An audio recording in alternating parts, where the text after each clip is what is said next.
I'm about to go live right now on my YouTube. I am live right now on my YouTube at Volcy Thoughts and live on the Black Atheist Coalition on YouTube as well. Y'all go ahead and like the live and start sharing it. Y'all get this go ahead and liked up. We already almost at 1,000. I do appreciate you, Earl, for liking the live. And if anybody want to join, go ahead and join me up. Go ahead and join right now, and let's have a good conversation.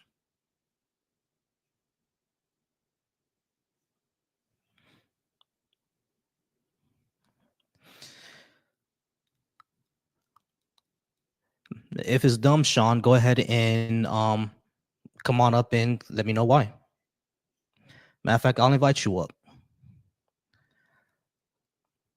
All right, Sean, I invited you up. Go ahead and come up and let me know why you think it's dumb.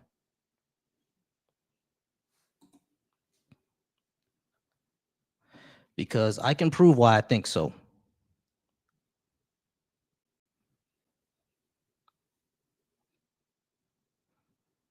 All right, y'all. Don't forget to follow me. And like I said, if you want to remove a guest, it is $5 to my Cash App or my Venmo.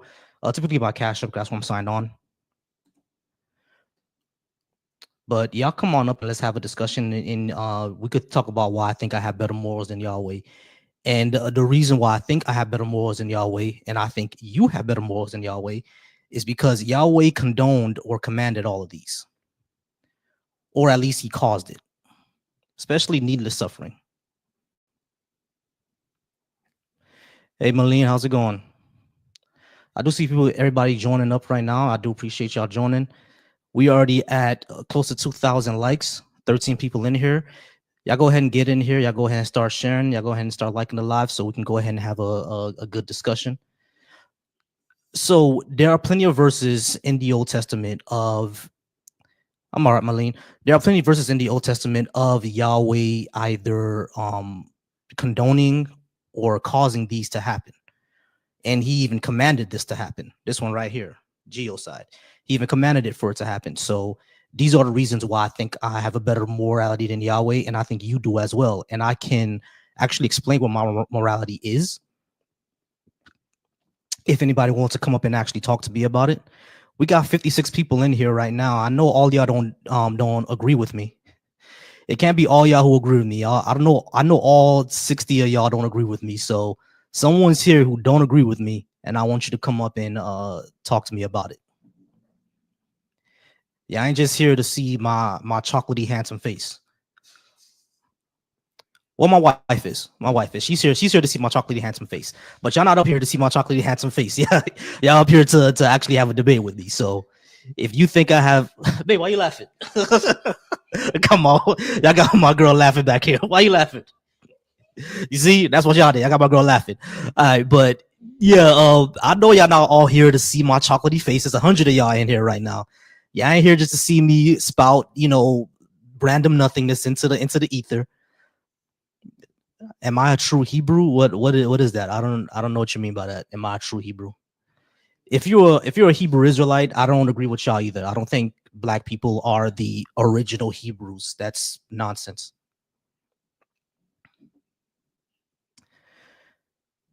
But I would like for y'all, for anybody, to come on up and we can have a discussion. I do believe that I have a better morals than Yahweh. That's the God of the Bible. Hey, Mafia, how's it going? No problem, man. I appreciate y'all. Yeah, there's a lot of people joining up right now. There's about 150 people in here.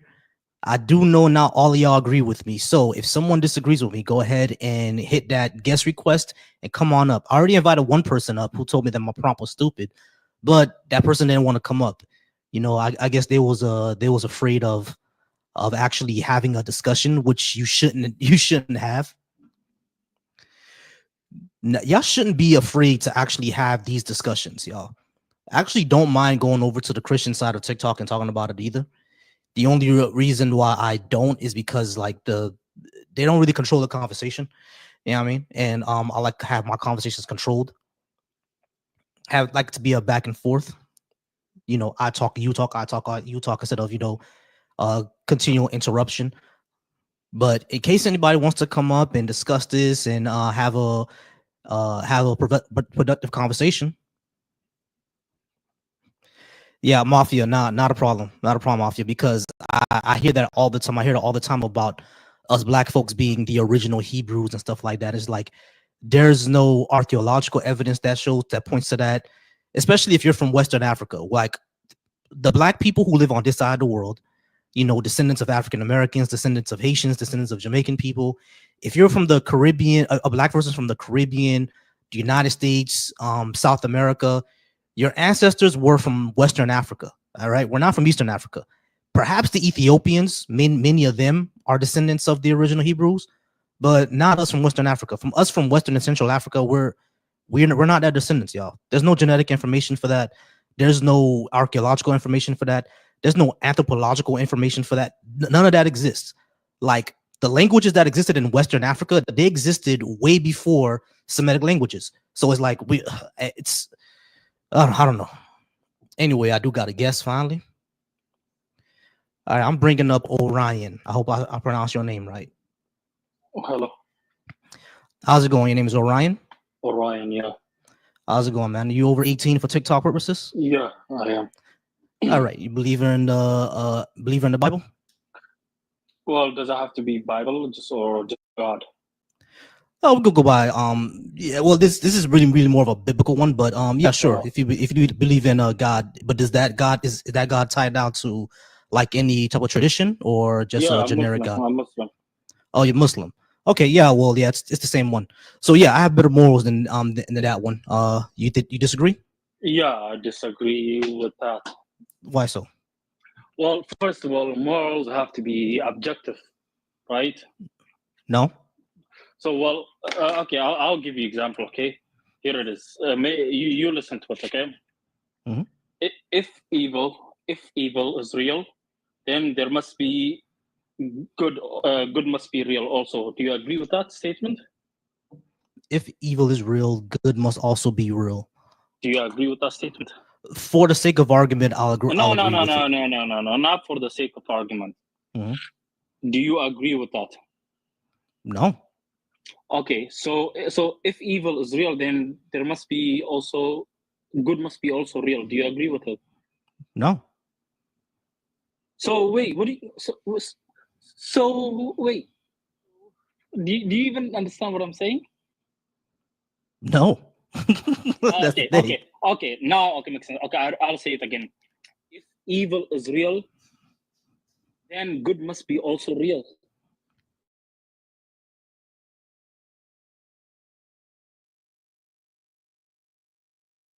Know what I'm saying? Now okay. Real, good must also be evil. Is that correct? Wait, okay, you cut out. Can you say that again? Is that what you're trying to say? Say that Yeah, again. sure. If evil is real, I think what you're trying to say, what I'm trying to get at is evil is real, good must also be real because we need something to compare it to in order to label it evil. Is that right? No, no, no, no. If there is a bad, then there has to be by definition also has to be good. So if there is Right, if there is because we bad, would wait. Well, let me finish. if If there's there is bad. Yeah, bad, I'm hold then on. I'm trying to understand. You're trying to say that if there's bad, there must also be good. Otherwise, we couldn't label what a bad thing is without something to compare it to. Correct? sorry. Okay, yes, exactly. That's what I'm saying. That's what you're trying to say. Okay, Okay, I understand that. The reason why I okay, said I disagree is because there can be a world with only bad and there can be a world with only good. But like I do understand what you mean that we have to compare okay. it to No, something. do you agree? Appreciate it, Do you Liza. just agree with? But I do agree So with you. Yeah, I agree with that. okay. So if evil is real, which evil is obviously real, Hmm. then there also must be good, which you agree, right? Yeah, sure. Okay, so if good is real, then there must be a moral law that is a real is the standard for all goodness. No, I disagree with that. Okay, then what is the moral standard then? Our moral standard can be on things that we like we observe and what I mean by like things that we observe like something that a judgment call that we make on consequences essentially. No, so if evil, for example, let's say if there is no more standard for goodness, a more which is objective standard, then we can all have different opinion. Yes, that's how it all always Okay, works. Like evil is an so opinion, good is an opinion. These are all opinions. okay. So let's say you have in your background grape, right? One of them. Hmm. Okay. If grape was also what you call, if you think if there is no moral law standard for it, then by someone can just say grape is a good thing. Someone can say that grape is a good thing, but it violates the moral standards of Yeah, like me personally, and it violates the moral exactly. standards. It violates the moral standards of multiple people personally because of its negative consequences. Like grape never has a good consequence. Okay. I'm not asking if it has good consequence or bad consequence. I'm Hmm. asking if someone, just like you have your own moral, right? Your own Hmm. moral standard Hmm. for what you decide. For example, you think grape is bad, right? Hmm. Hmm. If grape is bad and I think grape is good, so now how do we come to what is the moral standard for what is good then? The what the society determines. Hey Hatim, I do see you in the comments. Can you please give me a second? Give me about 5 minutes, Hatim, and I'll bring you up. Okay. Yeah, Orion. It's about basically essentially what decides it is the society that you live in. Okay, so the society. Okay, so there was a point where slavery was allowed by Yes. society. So why is it wrong now, right now, for you? The reason why it's wrong right now for me, and I think that it was always wrong, is because it demeans human life, and not just demeans human life, it demeans human well-being. As a matter of fact, Well, it violates equality and violates human well-being. There's never a good. That's my wife, Hatim. There's never a good consequence for things like slavery and grape. Baby, they saw you oh, walking in the background. My bad. All right, go ahead. okay. So here is the problem. Now this is where the contradiction is. You're Hmm. saying they were wrong, so, but earlier you told me society decide what is good. Yeah, Those society, wait one second. Those society, they thought slavery was good thing, and they decided they came up with it. For example, like marrying underage girls at a particular moment through history, people allowed it, right? hmm. Today we can say, oh, the standard is 18 years old. 300 years or 1,000 years from now to the future, people will say, oh, 18 years old should never be. 21 should be the standard. Anybody who married at 19 years old is a, I don't want PDF to file. say, yeah, a PDF file, yeah. Hmm. So in this case, we can say there is no objective moral standard. There isn't. Yeah, so that's the problem. Okay, in this case, there is nothing wrong in the world. You shouldn't have a problem with anything. No, that's a non sequitur. Just because something is not objective doesn't mean I won't find anything wrong with it. Yeah, so the reason why I'm telling you this is if there is a moral law, then there must be a moral lawgiver who's the basis for all morals. But there doesn't have to be a moral lawgiver. We could just decide on our own. Yeah, I mean, if you can decide, then there is like I can decide what is good and what is bad, which Right. you would disagree what is bad and what is good. So in Right. this case, Here's what I would say. Here's what I would say. Even if there's not an objective standard, you can still make objective observations from a subjective standard. okay, then what would be the observation? Like for example, like my subjective standards for morality are defined on things like human well-being, equality, and degrees of harm. Things that Why hold should on, I accept that? let me just finish. Let me just finish. You don't have to accept it, but I was going to get to that. What I'm saying is that my moral standards, my subjective moral standards, are based on human well-being, equality, and degrees of harm. Things that cause lots of harm, violate well-being, violate equality, to me are deemed immoral. Even though that's subjective, I can make an objective observation. Let's take the first one, grape. Grape violates all those. It demeans human well-being. It violates equality because you're putting someone like beneath you, and it causes large degrees of harm. Objectively, there is no point that grape um, increases human well-being. There's no point that grape increases equality. There's no point in that grape will ever have not cause harm to someone. Never. That never happens. You see Yeah, what I'm I saying? mean, So like from why that, should I care? from Why should from I care? hold on, from that, that's how you get my morals. That's how you get uh observations from a subjective standard. Now you don't have to care about that. I never said you did. You don't have to care. Yeah. No, no. The problem is you're putting those standard.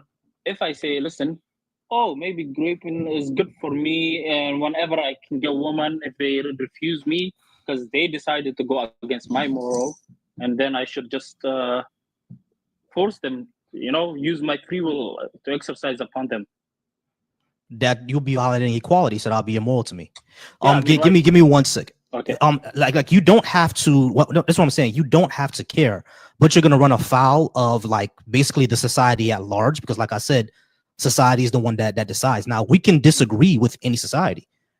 What if You see what I mean? society? You can still disagree. What if there is a whole society that accepts grape? Then that society will become fractured. They won't survive for long. So If they become fractured, then they'll just won't survive. That's why society just won't survive. They'll just die off. The standard is the longer you can survive. That's not the standard. What I'm saying is that we have subjective standards, and even a society can have a subjective standard, but we can make objective observation from that subjective standard. You see what I mean? Actually, Hatim had some quick questions for you. Hatim, you there? Yeah, I'm here. Yeah. You guys can go ahead. I'll give you a few minutes. Yeah, I just wanted to know what did you mean by objective? What is your definition? Objective? Yes. Yeah, like there would be regarding the conversation we're having, or just the definition objective. The one that you're operating under. Yeah, I would say universal consensus. Universal consensus. Yeah, something that everybody agree, or a law that came from external mind. External mind. Really? I don't know. Isn't that what God would be called? So, like any mind outside of yourself would be an external mind, I imagine. Yeah, we would say, for example, like a law that comes from God would be an objective standard. Sure. If that's all you mean by objective standard, then I adhere to my mom's morality, and my mom's the objective standard according to your definition, right? You would accept that my mom's morality is objective to me? Yeah, I mean, if that's the objective, then everybody would have different opinion. For example, I'll tell you, wait. Yeah, just like different gods have different opinions, right? Wait. Still, it doesn't contradict. I'll tell you why the conversation doesn't change it.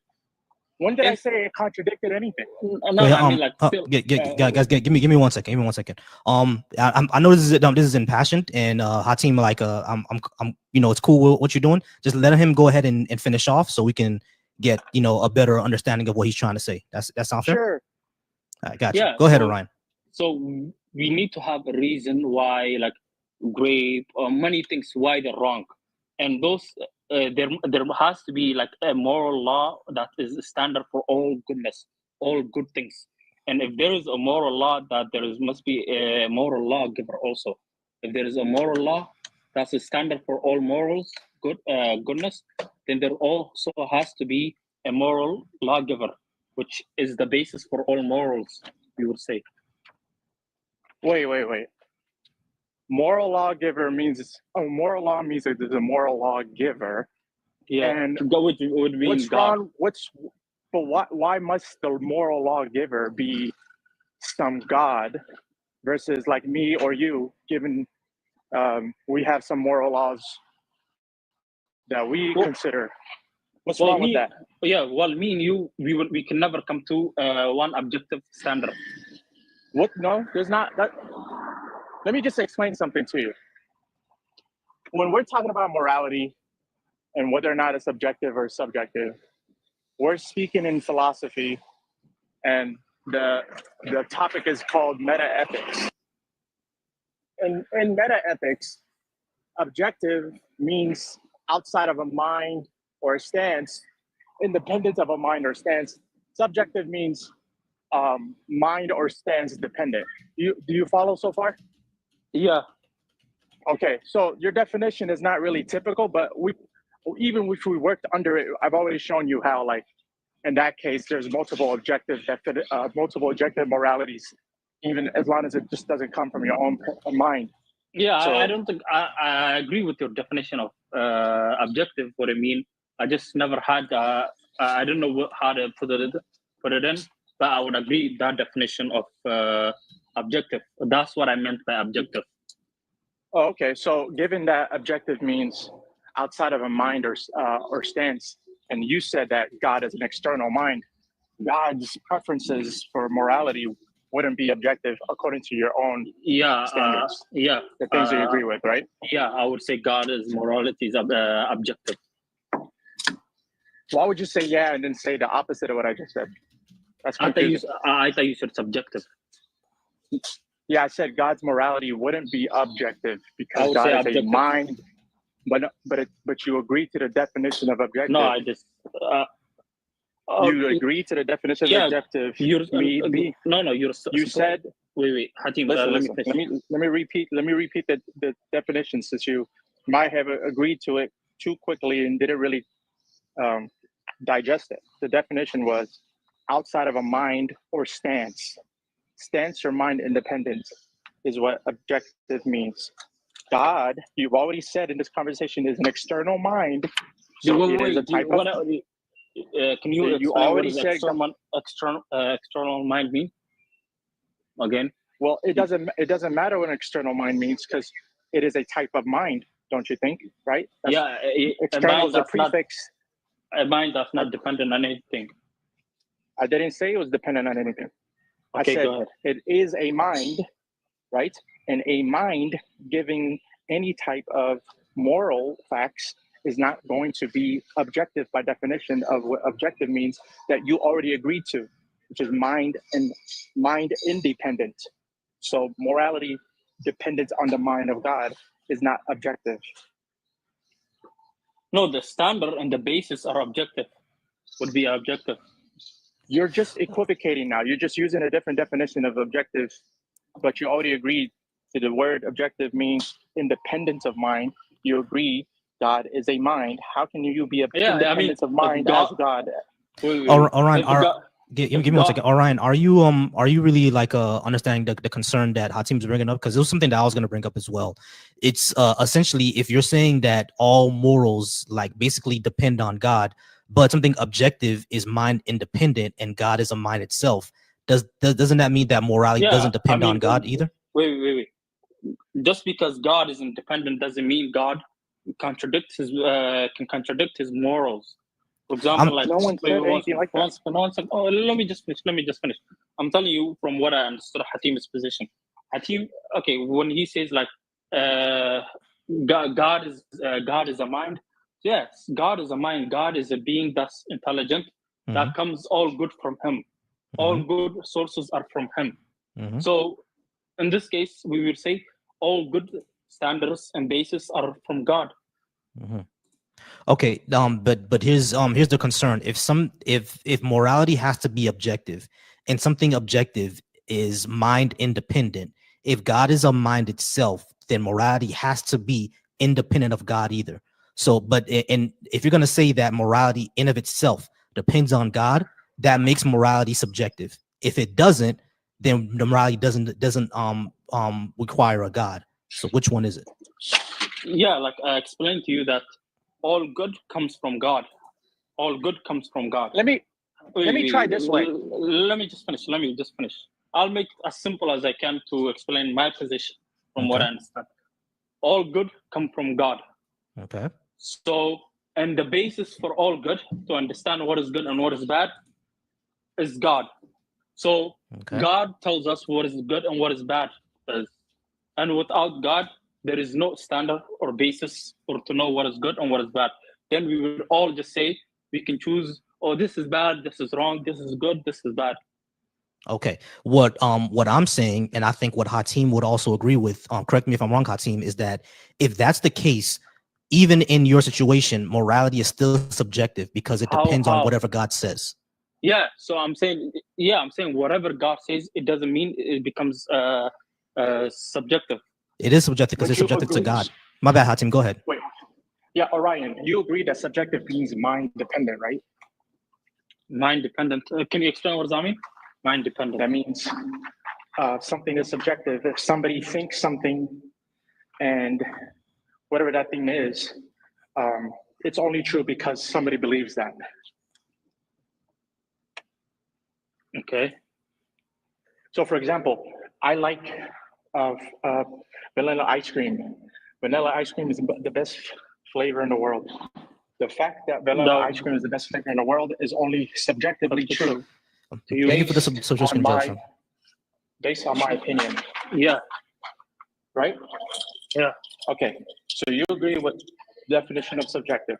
Yeah. You agree that if subjective means mind dependent and God is a mind, then whatever God believes is going to be subject to God. Then because God is all knowing.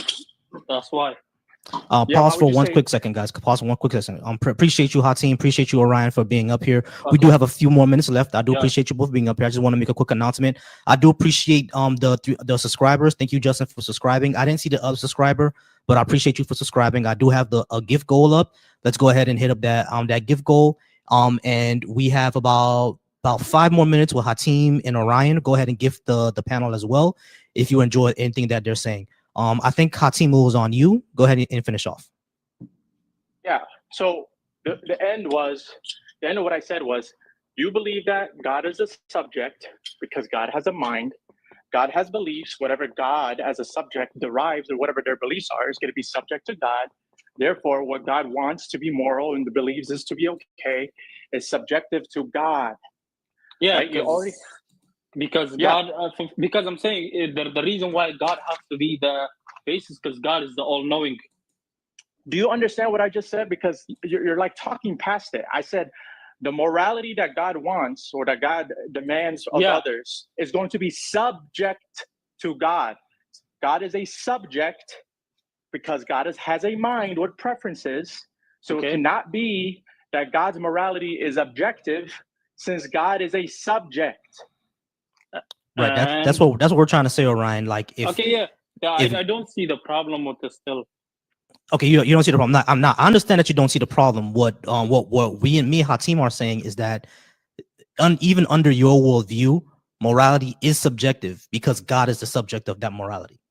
You could say you prefer God's morality, but it doesn't make sense for you to say God has objective morality. Hatim, can you say that again? Let me write it down. I'm actually.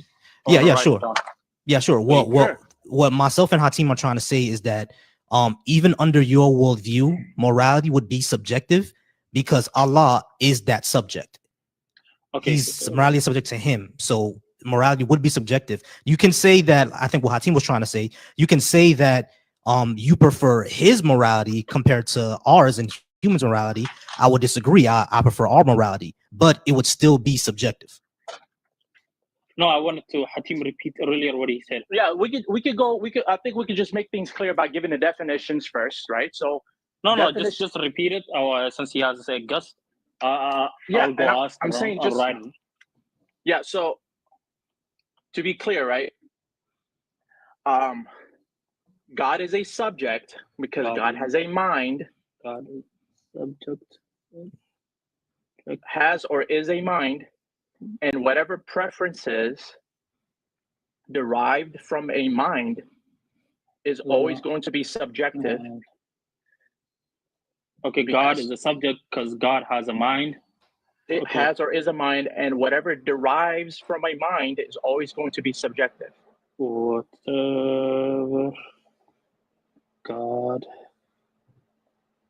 Whatever God prefer would be. Whatever derives from a mind. Whatever derive from. What's going on, F. Dot? Is going to be subjective. Because what it means for something to be subjective means that it comes from a mind or it's dependent on a mind. Okay. We got 4.1K likes, y'all. 48 people in here. I appreciate everybody in here. What's up, Israel? Y'all keep joining the live, keep liking it up. I appreciate everybody being here. If you are a Christian or even a Muslim, you can go ahead and come on up and we can have more of a discussion.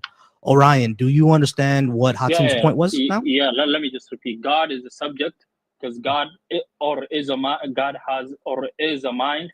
Whatever driven, whatever is driven comes from whatever derives. Derive. Oh, okay. Derive. D-E-R-I-V-E-S. Derive. Which means just whatever. Come from. Yeah. Derive from mind is subjective. Because what it means to be subjective means that it is something that's dependent on a mind. Yeah, let me add that last one. Whatever that from a mind is a subjective. I'll come back to you. I'll follow you. And Let me make this point. Like let's imagine that there is objective morality and God possesses it, right? Mm. Because whatever you read or whatever you think that somebody else is going to be telling you is going to be through your interpretation. Meaning, multiple people can read the same exact words, can hear the same exact words to their ears, and internalize it in their mind. They could still come and derive different interpretations from what is being told. So even if God has access to this objective morality and is telling you the objective morality, your interpretation of what God is saying is going to be subjective and can vary and differ from what other people, even in your own religion, are saying is the objective morality. So which means that you don't even have access to objective morality, given that you're a subjective human. Yeah, Right. one of us go and ask around what does a God is a mind mean. Then I'll ask around what I brought it down. But it was nice talking to you. Yeah, sure. No, not a problem. I appreciate you both being up Yeah. here. We got 2 more minutes left. If you guys want to go ahead and wrap up well, anything. all good. No, I'm just all good. Not a But problem. nice All right. talking to you guys. That's on to you. I appreciate you. How's it going, team? Very good, man. All right. I don't know if you know who I am. You know who I am? Man, you sound familiar. It's from you never heard me speak, but I'm from Fanatics channel. Yeah. You're from Fanatics. Okay. Gotcha. D1O Dream. Yeah. Gotcha. But yeah, these are the lives that I do. This week is religion. Next week is gonna be politics. So that's nice. Yeah. That's gonna be a doozy. I know the politics ones are the ones that's getting a lot of traction right now because it's after election season. Yeah. The religion ones, people don't want to talk about it. As you can see, it's tough to talk about. It's really tough to talk about. Yeah. But I remember you posted something about like the 4 types of religiosity or something like that. Do you remember? The 4 types of religiosity. Like it was like Gnostic theist, agnostic theist. Oh, okay, yeah. There's the agnostic theist, agnostic theist, Gnostic atheist, agnostic atheist. I'm not brave enough to say I'm a Gnostic theist yet. I mean Gnostic atheist yet. My bad. Go ahead. But the thing about that is that the Gnostic it's redundant because I don't think anyone can claim Gnosticism, but nobody can demonstrate Gnosticism. That makes sense? No, that makes complete sense. Code of Sports. I'm gonna bring you up in a second. My bad. Go ahead. So it's like I used to call myself the same way, like agnostic atheist. But then like I learned more about these theological debates. I went to people that would know way more than me. I was telling them that they're like, well, that's just not the standard definition of agnosticism. People kind of like perverted the word by using the etymology of the word by agnostic. So the actual standard philosophical definition of Gnosticism is just not taking a position, withholding, taking a stance, not having a dogmatic attitude towards one side or another. Appreciate the money gun, Kevin. Appreciate you. So it made sense to me why that's the preferred definition, because every time I was like, oh, I'm an agnostic atheist, it just sounded redundant to me because something about God. I don't think anyone has access to knowledge about it, even a theist, because they're proponents of faith, which means to like not have evidence or not even have access to knowledge, but still believe with the same fervor like you do know. So I think the whole agnostic atheist, Gnostic theist thing is those terms are like outdated or like just very like colloquial and not like standardized in philosophy. Okay, yeah, I got it. Yeah, because that's how I use it very colloquially. Since I'm not a professional philosopher, I wouldn't know as much as you do. I just say agnostic atheist to say that I don't believe, but I don't say with absolute certainty. That makes sense, Hatim? Yeah, it makes sense. Yeah, Gotcha. Anytime anyone, like, I'm not an objective like definitional, like I don't believe in objective definitions. So like Yeah, as we long can't as you have them. explain it, So. I'm I'm just going to like accept whatever definition you have. Gotcha. I appreciate you. All right, y'all. Hey, Kevin, appreciate the dragon egg, man. I do appreciate that. Holy moly. Yeah. All right, y'all. We do got about 34 people in here, 5.8K likes. Hey, shout out to Kevin. Big W to Kevin in the chat. We have Hatim here and Coda Sports. Coda, have I ever spoken to you before? Seem like it, but I don't follow you. I just followed you though. Yeah, because it seems like we talked before, right? Like you seem familiar for some reason. But anyway, I know you over 18 because like for some reason you seem familiar. But Yeah. what you got, Weird. bro? I feel the same way too. Weird. Hey, what does that say under genocide? Oh, needless suffering. Okay. Well, not too much. I'm gonna go back in the comments in a minute. I don't know if you bring up people that oppose to you, but I agree with the topic. Okay, yeah, I'm bringing up people who oppose, but it's okay. You could be here for a few minutes, and we could chat it up before someone else comes up. Okay. Yeah, it was just I was kind of explaining the morality of Yahweh to like my cousin and people around me, and it's just really like at some point, man, they just don't they really don't care. They just justify, you know what I'm saying, all the bad that he did. Mm. Like you say, rape, slavery, genocide. Just be careful of just be careful of the sorry. R word because of TikTok purposes. Oh, great. I'm gonna say great. Yeah, F1 too in the comments. My bad. No, I was gonna say, do you know about the problem of evil? I know about it a little bit. How about you, Coda? No, I don't know. What is that? I'm always willing to learn. It's like, what's the name of it? The problem it's called of the evil. problem of evil. It's a philosophical defeater of like the Abrahamic God. Hold on. You said because I want to put it in my notes, bro. You said a problem of evil. The problem of evil. And that is, where can I find that at? I'm sure you can just Google it and find it somewhere, or like go on ChatGPT and ask it to. Okay, so the problem of evil. All right, got you. All right, Yeah. go ahead. I didn't mean to cut you off, brother. Go ahead. Well, I can explain it fairly quickly to you. It's essentially,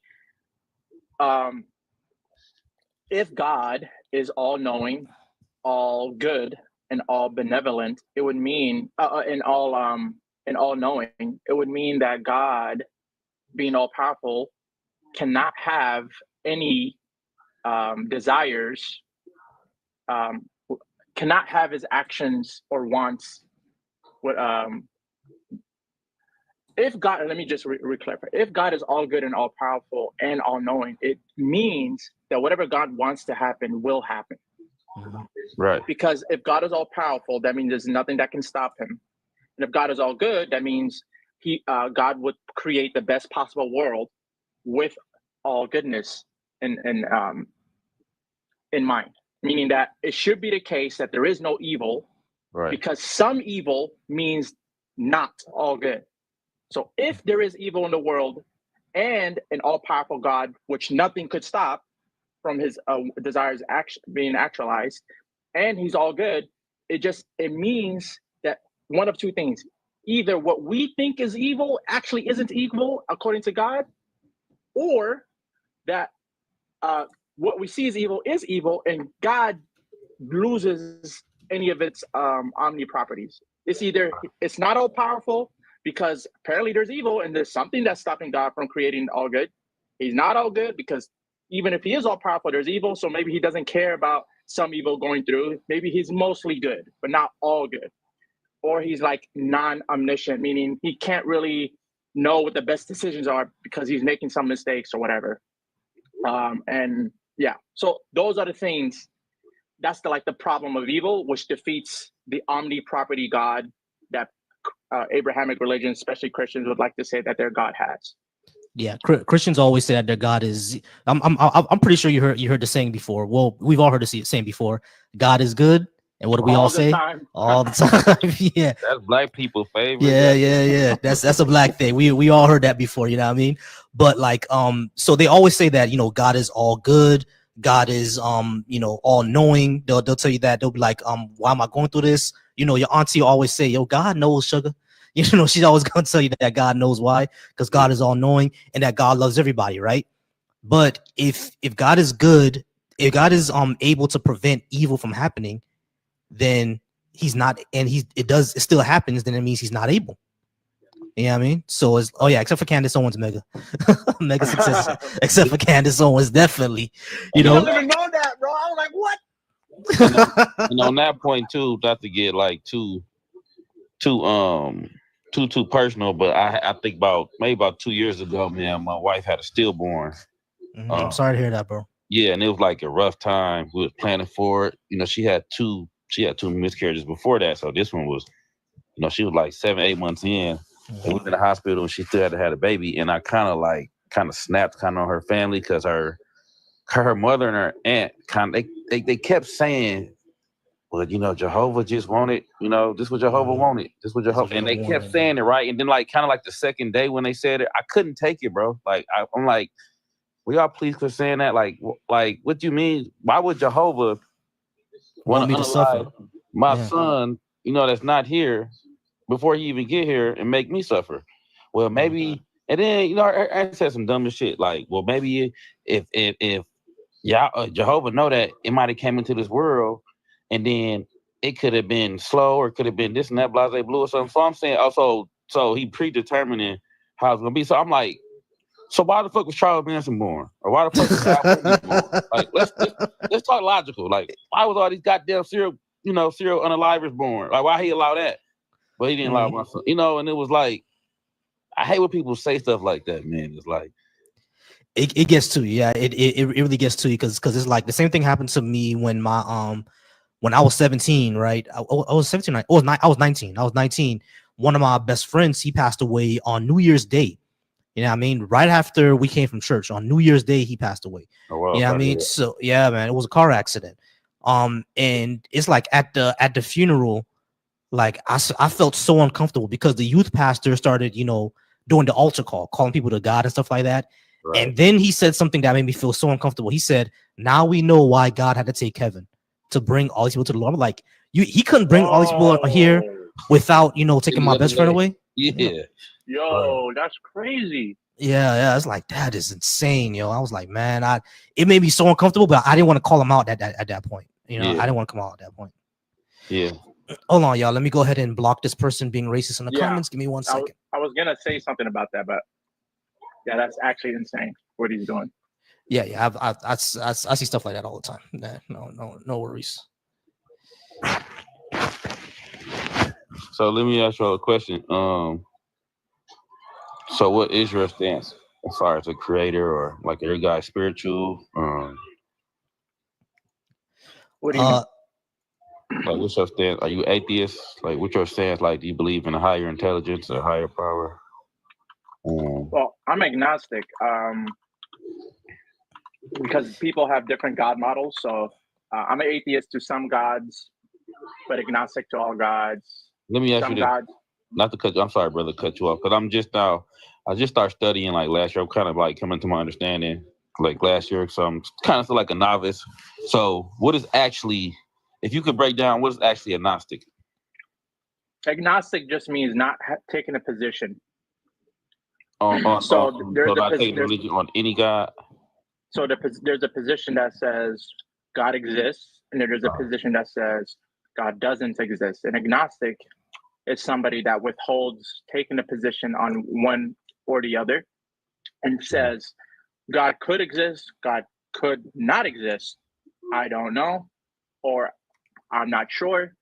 So I'm going to withhold taking a stance on it. Oh, okay, got you.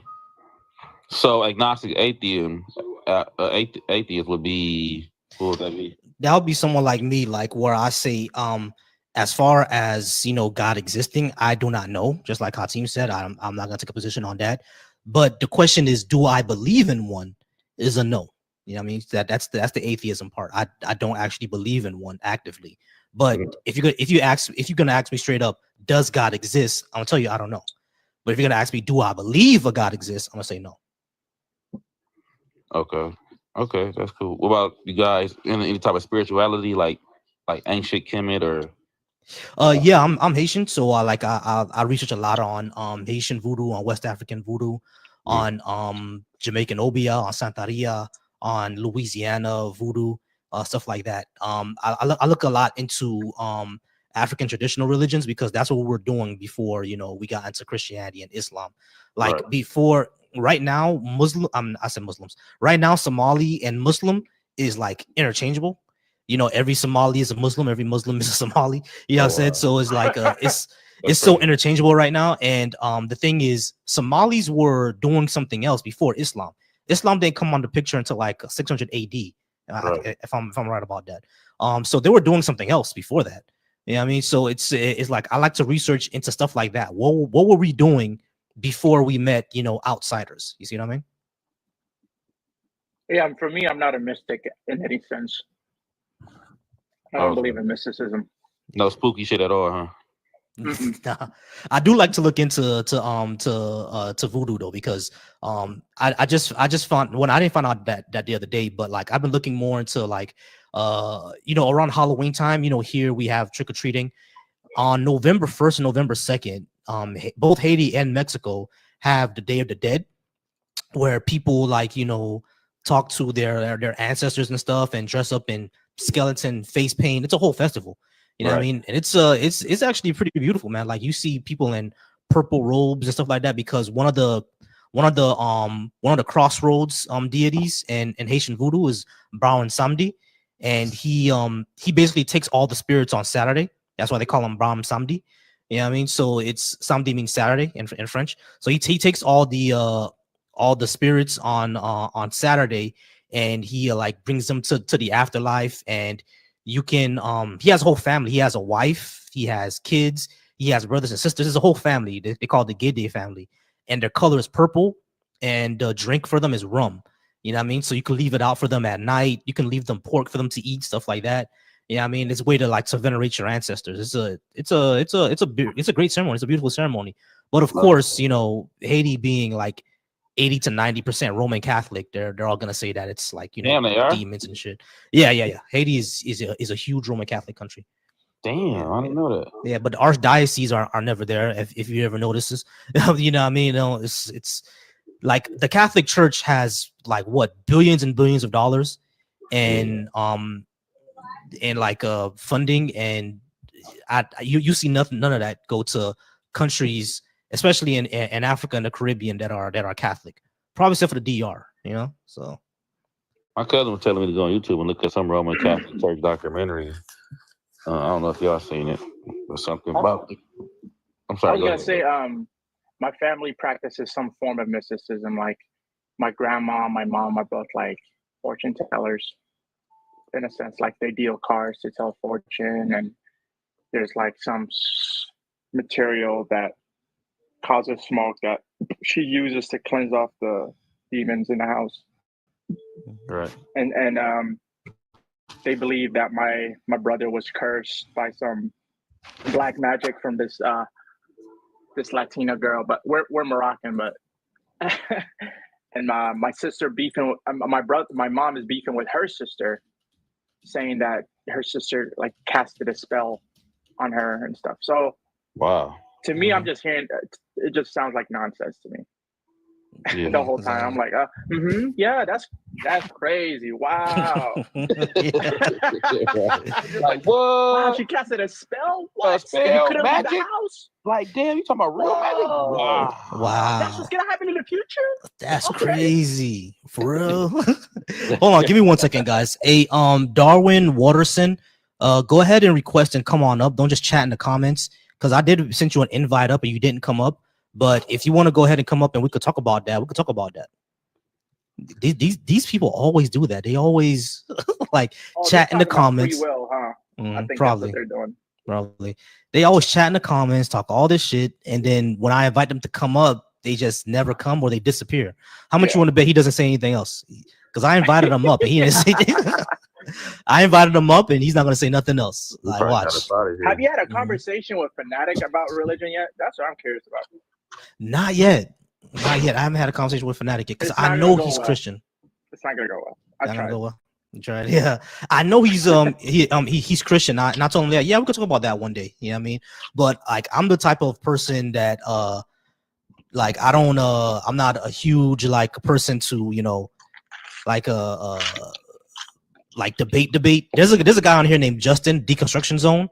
He knows he knows his Bible. I Yeah, watch him. Yeah, he come on and I like on the weekends at night. Yeah, I Mhm. be watching him. Exactly. He knows his Bible. I'm pretty sure Fanatic probably knows his Bible as well. So I probably wouldn't go down that right with him, that It's not route a with him. Bible thing. I mean, to be honest, I actually got him to admit that the only thing that he can even potentially demonstrate is a deistic God, but not his Christian God. And he ultimately says that the evidence that he has is not evidence that he can reproduce.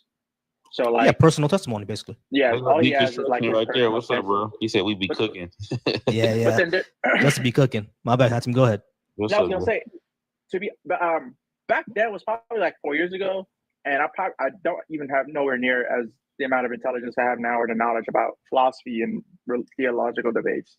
Mhm. If I was now talking to him, and because he was saying that a miracle happened to him about how his arm or hand that was like told by doctors was never going to heal and then suddenly healed. He was like, "Well, that's a miracle because what else could it be? It had to be God." And then if I knew what I knew now back then, I would just told him that's argument from incredulity, and just because you don't know the reason why it healed, it doesn't mean that the only reason could be the thing that you came up with. So Yeah, I would, because I think I would say the same thing. Because like I've always said when that happens, I always tell people I'm glad that you healed up. You know what I mean? I'm really happy that you healed up and you're good now. But why don't you attribute to that your body getting better than um you know this thing that you can't prove? If you're gonna tell me that you broke your hand today and then like you have all these fractures and by tomorrow it was all good and well, like there are medical mysteries out there. We don't know why those some of those things happen. We have no idea why your hand healed up that fast. Um, but to attribute that to a sore God that there's no way to reproduce and there's no way that it's actually true is just like how you said, an argument from incredulity. And not only that, it can't be redone. And it's crazy to me because if that is redone, that would absolutely prove, the God that you're praying to. If 100 people prayed to a certain God and a person's hand got healed, 1 hour after it broke, there's going to be something to, whatever they're praying to. There's something to that now. You know what I mean? That would absolutely show there's something to that now. If it was consistent, it would show there's literally something to that now. You know what I mean? Even the hardest atheist in the world would be like, okay, yeah, there's something to this. If 100 people are praying and every single time they pray to this particular God, this thing happens repeatedly, then yeah, okay, yeah, there's something to this, whatever they're praying to. They might not even call it a God, but they'll be like, there's something happening here. That'll be like it's something that is. I don't even think the hardest atheist would say like that there isn't at least like some magical powerful being, right? Yeah, they'll be like, there's something they'd probably magical. be like, okay, well, whatever this thing is, it can exist and still not be the creator of the universe, right? And but it's obviously very powerful. So maybe we should we need to get to know it. Yeah, we need to get to know it. Yeah, exactly. It could be Goku. It could be Goku. He said, "It could be Goku." It could be the third Hokage. But yeah, I mean, even shit, I'll do it like 100 times. You telling me you paid an hour later? I'm going right now. I'm going to wherever that is. Yeah, I'll go to that. We're like, yo, you listen. made me a believer. Yeah, exactly. I need $1 million right now. You know what I mean? So whatever you're praying to, obviously, is very, very powerful. So we need to get to know it. You know what I mean? And if we need to worship it, then maybe I might not worship it, but like let's see why we should. You know what I mean? Like we got to get to know it. But if you're just gonna tell me, oh, my hand healed and I think it was a miracle, I'm be like, okay, great. I'm like, that what about the kids who didn't get their miracles? It's especially if something that's post that. Like my sister, I told her one time she was some job. She got a job and she was like, oh, thank you, Lord, thank you, Jesus, I got the job. I'm like, how did Jesus help you get the job? She like, he put it on the person's heart to give me. I say, so but you wouldn't fill the application out and everything, right? She's like, yeah. Like only like if I was to pray to Jesus, like, oh, let me get this job. And let's say the only way I would believe it to be like, let's say I never applied for this job. I prayed for Jesus, and all of a sudden I get the job. But you actually went and filled the application out, had an interview, so they chose you. Like They chose you, yeah. they got nothing to do with Jesus. I can see if I pray, like, ooh, let me get into this, this well-paying job, and then I never filled out application. They called me like, hey, we got an application for like, you. And let's say you pray to be on Trump's cabinet, and he don't even know who you are. All of Right. a sudden, you got a mail. You're invited to be. That's a the fucking head of miracle. the department. Yeah, exactly. ain't- Now I'm gonna be like, It's okay, not yeah, no that's something to miracle. this now. First You of all, I'll applying be for a like, job this and is going for the spam. interview. This is fake. Right. I'm probably gonna throw the mail away. There's no way. The Yeah, people try to say a miracle is getting a job. Like, no, you went to the application out, you had the interview, they looked at your credentials, and you supposed to get the job. That's not no miracle. Exactly. You got chosen. Give me 1 second, y'all. Hey, Darwin, you've been in the comments crashing out for the past 10 minutes. I invited you up at least 3 times. Like I've told you in the comments to come up, and you're still, hey, Crystal's in the comments, y'all. Crystal J, shout out to you. But yeah, Darwin Watterson, you've been in the comments crashing out for like the past 10-15 minutes. Come up and let's talk, just like how we said we're gonna do. Otherwise, just shut up, bro, or go away. How about you, King Immortal? Let me invite King Immortal up here. Well, he only has 1 follower, so I'm not sure if TikTok will let him up. King Immortal, go ahead and request. See if I can let you up, because if I don't see a request, that means you can't come up. I just invited you. I don't know if you see the request, but if you don't see it, that means you can't come up. Shout out to Crystal for getting me to halfway to my goal. I appreciate you, Crystal. And you know that's I kind of hate the TikTok rules where it only allows you to have like a certain amount of followers for you to come up. You know what I mean? Because if everybody could come up, we could have so much more discussions, because it's always the people who have 1 follower, 2 followers, 10 followers who can't come up. They just crash out in the comments. I could drop down, bro, if you want to. If you need some room. No, he's here. Look. Oh, he's here. He's here. Great. Not Cody. You guys can stay. How team? You can stay as well. All right. Immortal, how's it going? Yo, what up? What up? Over 18? For sure. And I'm assuming that you are a Christian, correct?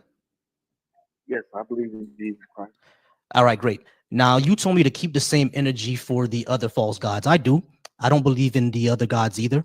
I do a lot of reading and researching on, West African voodoo, Haitian voodoo, Jamaican obia, because my wife knows some obia. She doesn't practice all the way, but she knows some of it. So I do a lot of research on that. But that doesn't mean I believe in those gods necessarily. And if like the Yahweh is the Abrahamic God, the God of the Jews, the Christians, and the Muslims, and I believe he's immoral, and I have Bible verses to back that up. So do you disagree? You said you think he's immoral? Yes. The God of the Bible is immoral because he either condoned or demanded all of these or caused them. And not only do I believe that I have better morals than Yahweh, I think you have better morals than Yahweh. You have better morals than the God that you worship. For example, do you agree with slavery? Come on now, you know I don't agree with none of that. Right. Yahweh does. Where does it say he agrees with any of it? Yeah, sure. Let's go to Leviticus 25:44. Have you ever read Leviticus? Yeah. Oh, so you have read Leviticus 25:44. No, I want you to go ahead and yeah, sure. Leviticus 25:44-46. As for the male and female slaves whom you may have, I'm gonna say that again. As for the male and female slaves whom you may have, it is from the nations around you that you may acquire male and female slaves. You may also acquire them from among the aliens residing with you and from their families who are with you, who have been born in your land. They may be your property. You may keep them as a possession for your children after you, for them to inherit as property. These you may treat as slaves, but for your fellow Israelites, no one shall rule over them with harshness. So Yahweh is saying here that the Israelites can buy slaves and own them as chattel slaves, like all the other foreigners. They can own them as slaves, but the Israelites, they can never be slaves. So God not only agrees with races with slavery, he's also racist. No, he didn't say he said acquire those slaves, meaning that's a consensual agreement between the slave master and the slave. Like those slaves, that was slavery is not consensual. Slavery is not consensual, my man. Well, you wasn't there, and like you're not exactly accounting for the whole context of the What literal con situation. Like we wasn't what context makes slavery okay? the context that it was in. Like I was just trying to say that that was the agreement between the slave master and the slave. They wanted to be bondsmen. They wanted You to be. That can't was have their an agreement agreement for and be a survival. slave. I'm pretty sure that that was their agreement for survival because Israel was dominating. God empowered them to dominate all the other nations around them because He is the one true God, and He gave them the ability to do that.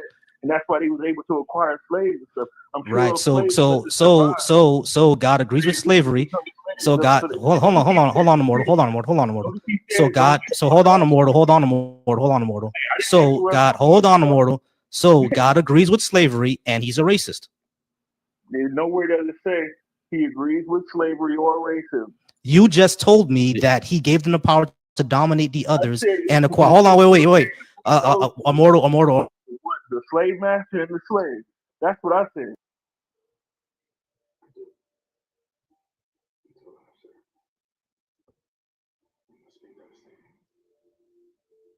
You're still muted.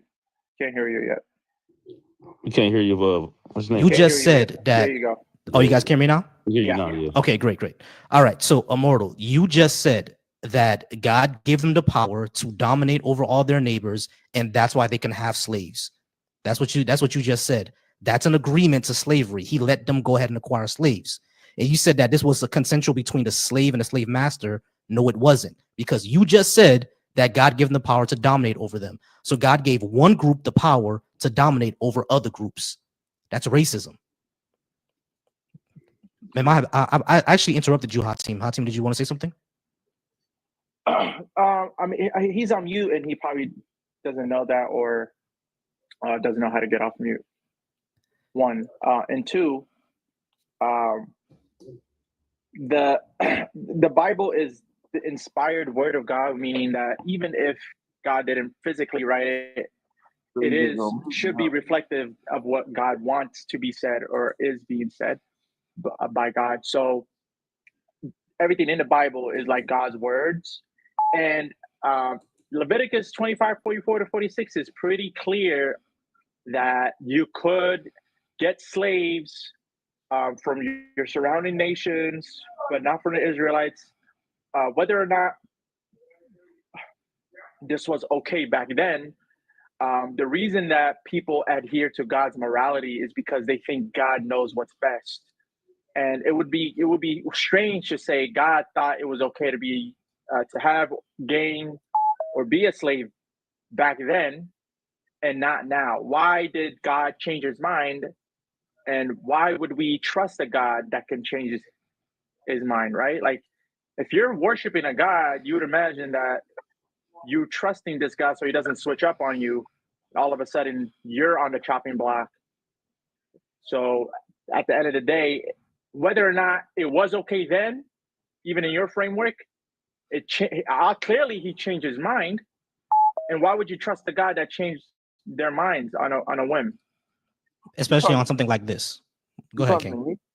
Yeah, we're talking to you, King. Go ahead.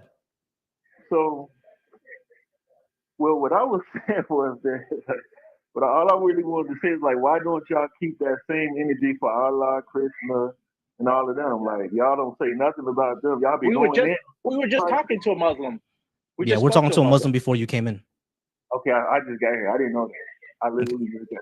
No, that's not a problem. This is a common assumption, because like one thing I'll clear it up right now. Okay, this is a common assumption because like a lot of these lives are against Christianity, and the reason why that is because in America, who's the majority religion? Okay. That's why. You know what I mean? Now there are lives out there that do talk about Islam, but those are mostly African lives, like people from Nigeria, people who live in the UK, stuff like that, because their community tends to be Muslim. They'll know more about that, and I have to suggest you go over there for you to talk more about that. All right, but Plus, here, you probably grew up Christian too, huh? Yeah, pretty sure he did. Volcy? yeah, I grew up Christian as well. No, yeah, he grew up Christian. So this is probably not you, King. I'm talking about King. Volcy. I grew up Christian. It would make sense that somebody who grew up Christian would be talking about Christianity. Right. Now, when it comes to like Krishna, I never read the Bhagavad Gita, like so I wouldn't really know. I have read some of the Quran, and a lot of the Quran I don't agree with as well. There's a lot of ridiculous stuff in there too, like Muhammad splitting the moon in half, ants talking, etc. Like all that some stuff that I view as ridiculous. But I don't know. I'm not a well versed in Quranic verses, so I'm not gonna talk about it much. But anyway, so we went through slavery. Do you want to see where he allowed for grape? Yeah, keep going. Yeah, sure. Give me 1 second. Let me ask you a I'm gonna go though, Volcy. Thanks for having me on. I appreciate it. not a problem. Appreciate you, hot team. I just followed you too, I team. Thank you. Yeah. All right. So before we get into that, King, let me ask you a question. Let's say that I'm a soldier in the United States military, right? And let's say the United States goes to war with like Mexico. If Yeah, where you going? you know I'm Go going, ahead. right, Coda? Yeah, because I ask this all the time. Let's say if the United States goes to war with Mexico,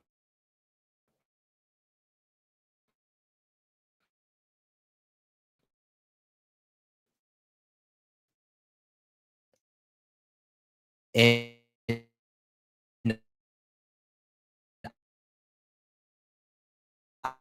I'm a soldier in the American war, right? So I go to Mexico.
Yep.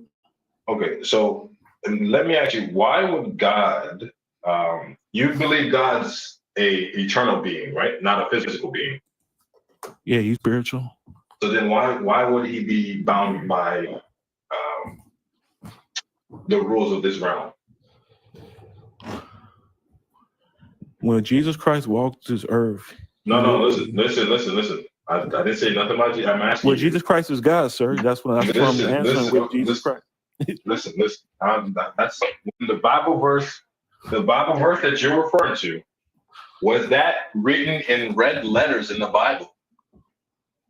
Jesus Christ, written in red letters. Listen. Yeah, you answered my question. So my question to you, when the equation that was given for 1 day for humans, 1 day for God is 1,000 years for humans, who was speaking? The Holy Spirit. So is the Holy Spirit a eternal being or a physical being? The Holy Spirit is God himself. So then why would God himself be bound by physics? Well, God is the one.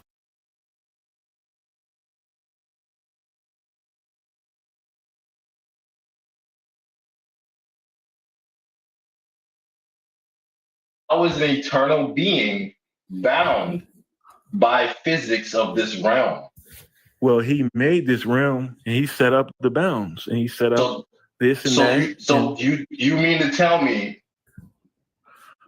you understand that when we're referring to 1 year versus 1,000 years is space time? You do understand that, correct? I understand that 24 hours, this man-made construct that No. That's what I understand. Listen. You can't. That's what I understand. Okay, you 24 hours in a day is literally how long it takes to move. That's a rotation. Right. Like, that's not man-made. We observe that. That's the thing, though. Like, I've never been to outer space. I can't watch for 24 hours. Hold on. Then you listen. Then that means you don't believe in science. None of us can. But neither have you, though. Listen, if that's the case, how are you talking on this phone? Neither have you, though. Tell me when the last time you floated up to space and watched the Earth rotate for 24 hours. King, how do you in live here without? Just like I'm in here. Again, I'm not denying science. I know. I'm not denying science either. You just did, bro. Man.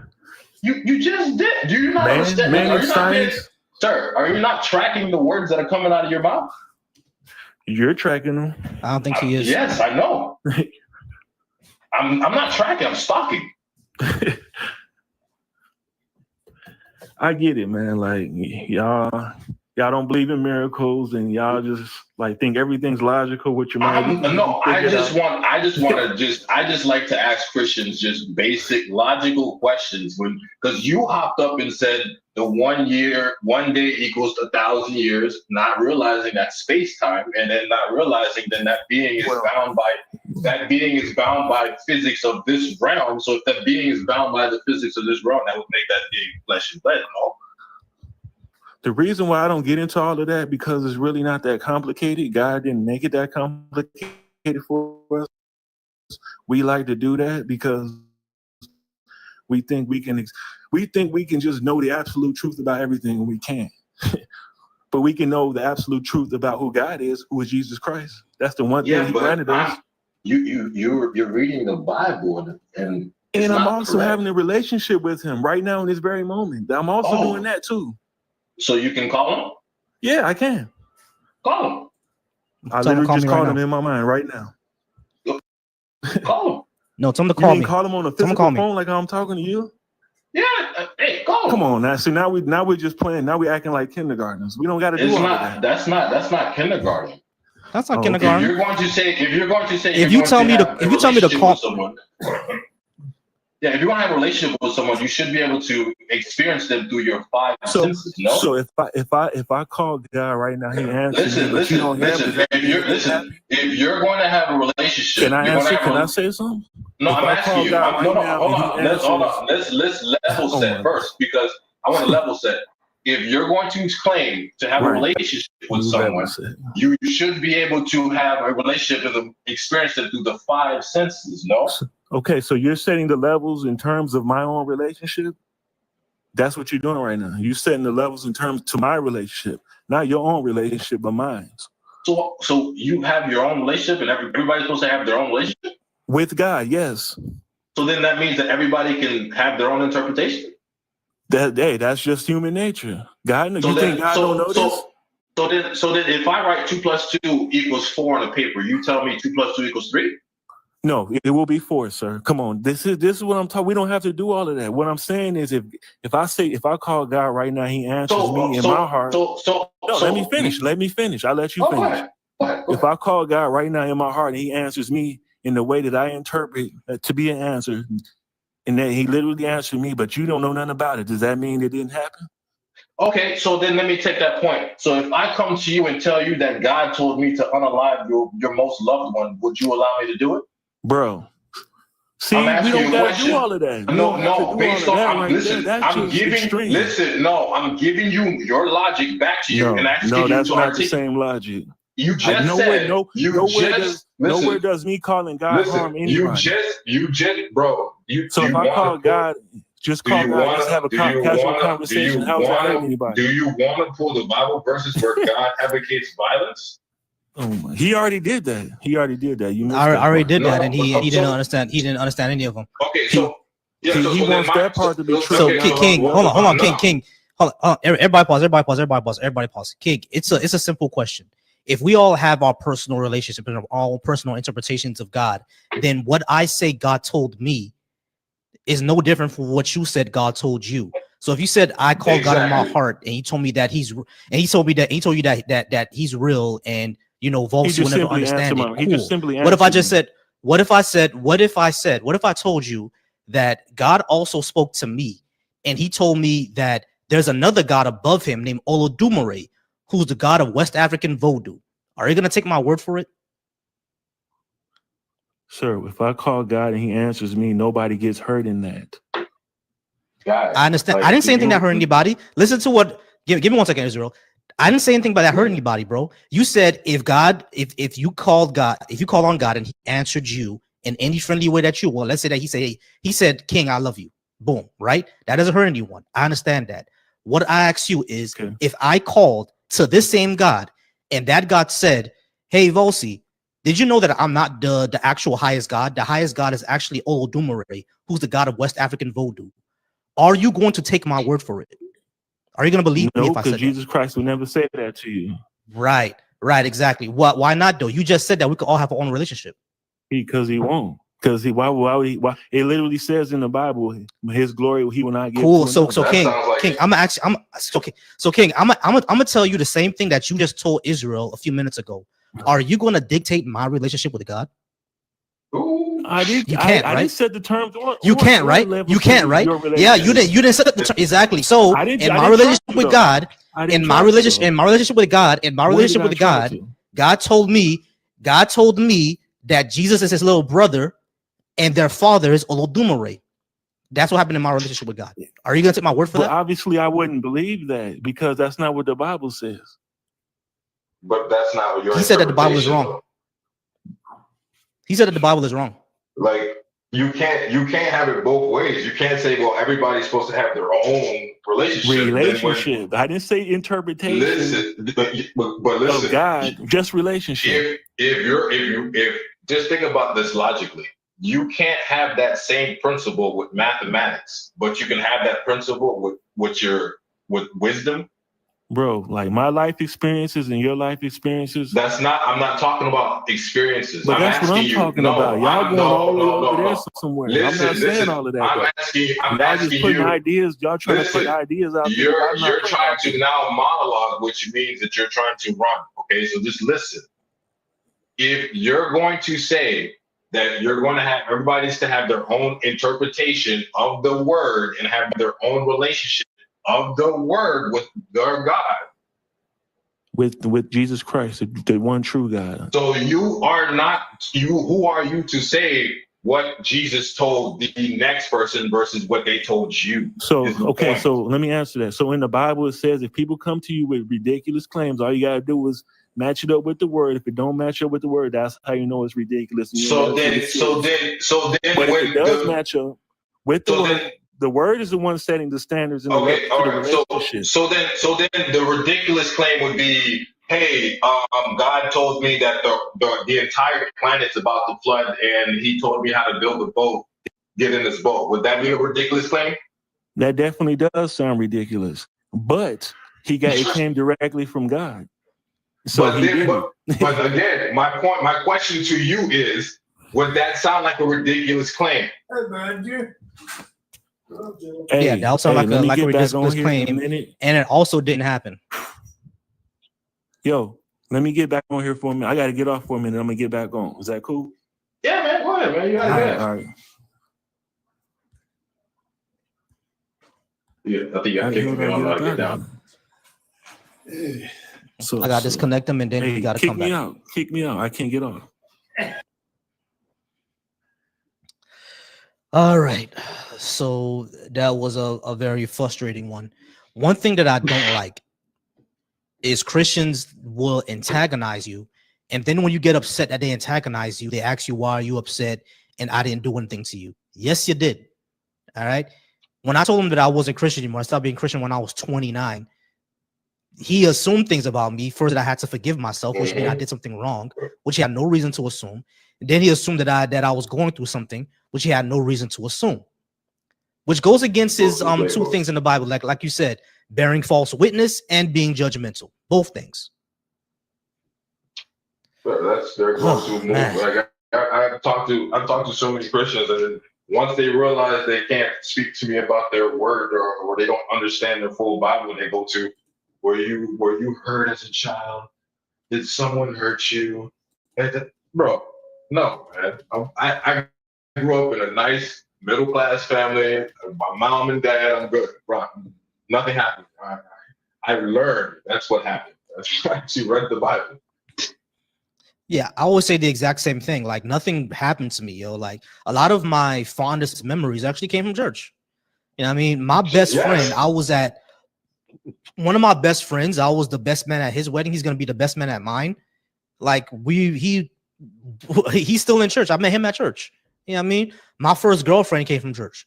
I said, so it's like it's always this BS with these people. They think that you had to, get hurt in order to not be Christian anymore, and it's ridiculous. Yeah, and it's not. And another misconstruction is like, it's not that we're against. I'm not against the actual principles of Christianity, like the fellowship and the other parts. There is certain parts of it that have some good parts of it. But I'm just against the entire word, the doctrination, the brainwashing. That part of it, you can't have one without the other. Exactly. All right. We have E-Nice up. E-Nice. I can hear you, E-Nice. Are you over 18 for TikTok purposes? Oh, man. Nice. You hear me?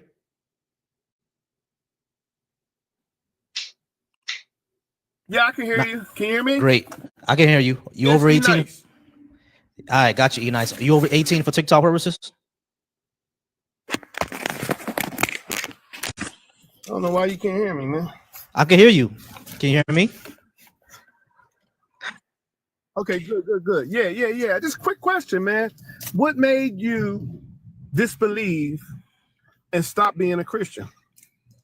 Well, I went through a period of deconstruction because there were a lot of questions in the Bible that I couldn't answer, and also wanted to make sure that what I believe is actually true. I actually set on this quest to prove my beliefs, not to not believe them anymore. So when I went on this quest and to actually prove why this is true and know that I had a solid foundation why this is true, I ended up finding out that the main reason why I actually believe this is because I was just born into it. Like, my parents raised me Christian, et cetera, et cetera. But when I researched to see, like, are the claims of this Bible, can they be proven to be true? I found that much this not only cannot be proven to be true, a lot of it is evidently not true, especially legendary stories such as Jonah and the well, Noah's Ark, Adam and Eve, etc., etc. Those stories are evidently like the flood. Exactly, these things are not true. You see what I'm saying? So when I found out that like all these things cannot either are not true at all or cannot be proven to be true, I had to ask myself, you know, is there a good reason to believe this? Is there a good foundational reason to believe this? And the answer was no. So I had to ask myself another question. Is it necessary for me to believe? Can I live a good life without it? Can I have morals without it? Can I have love without it? The answer to that question is yes, which makes the belief completely useless to my life. So if there's no reason to believe it and it has no utility, then I just gotta stop believing it. And this took a time. This took about 10 years. If the preponderance of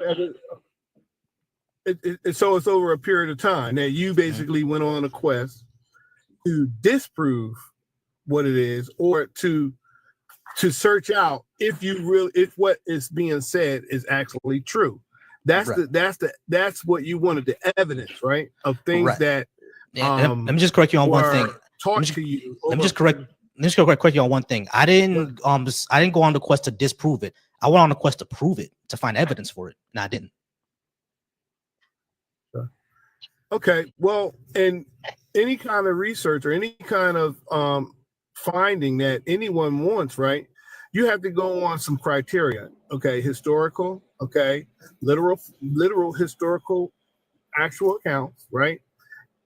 Also, we operate by faith. You know that because God said, you know, by faith, you know, without faith it's impossible to please. So I'm just finding that a lot of people are turning to what they believe as what is true and what's not true. And if we are now on this earth, right, there's a reason why we're here. And we're evidently are going to end up somewhere eventually. Okay, you're going to leave this earth one day. And I'm not challenging anything that you believe now or anything like that. But if your mom and your dad basically took you to church, they did the same thing to me, right? And I've walked away. I said, you know what, this is, I want to just do what I do. Okay. And I want to find out eventually later. But when I was faced with certain circumstances, life, death, you know, running the streets, doing things that were contrary to what actually you talked about, morals, values, and things like that with on the inside, right? I had to question myself, am I believing something that is not true? And the answer is no, because the evidence is that this is going to happen. I'm going to leave this earth one day, and I'd rather having than and needing than needing and not having, if you believe there's a God. That's the first thing of proof, right? The one true factor of any and all things that are happening on this earth right now, we're leaving this earth. So when you add it all up, no matter how much you acquire, no matter how much money you make, no matter how much you believe, how much you don't believe, that is 100% guaranteed. Death has a 110% record. It's undefeated. So I'm just asking that question because I'm hearing a lot of people online now that are basically challenging what they used to believe. And if you go back to what you used to believe and really examine it, it's not because of your mom and your dad and all that other stuff.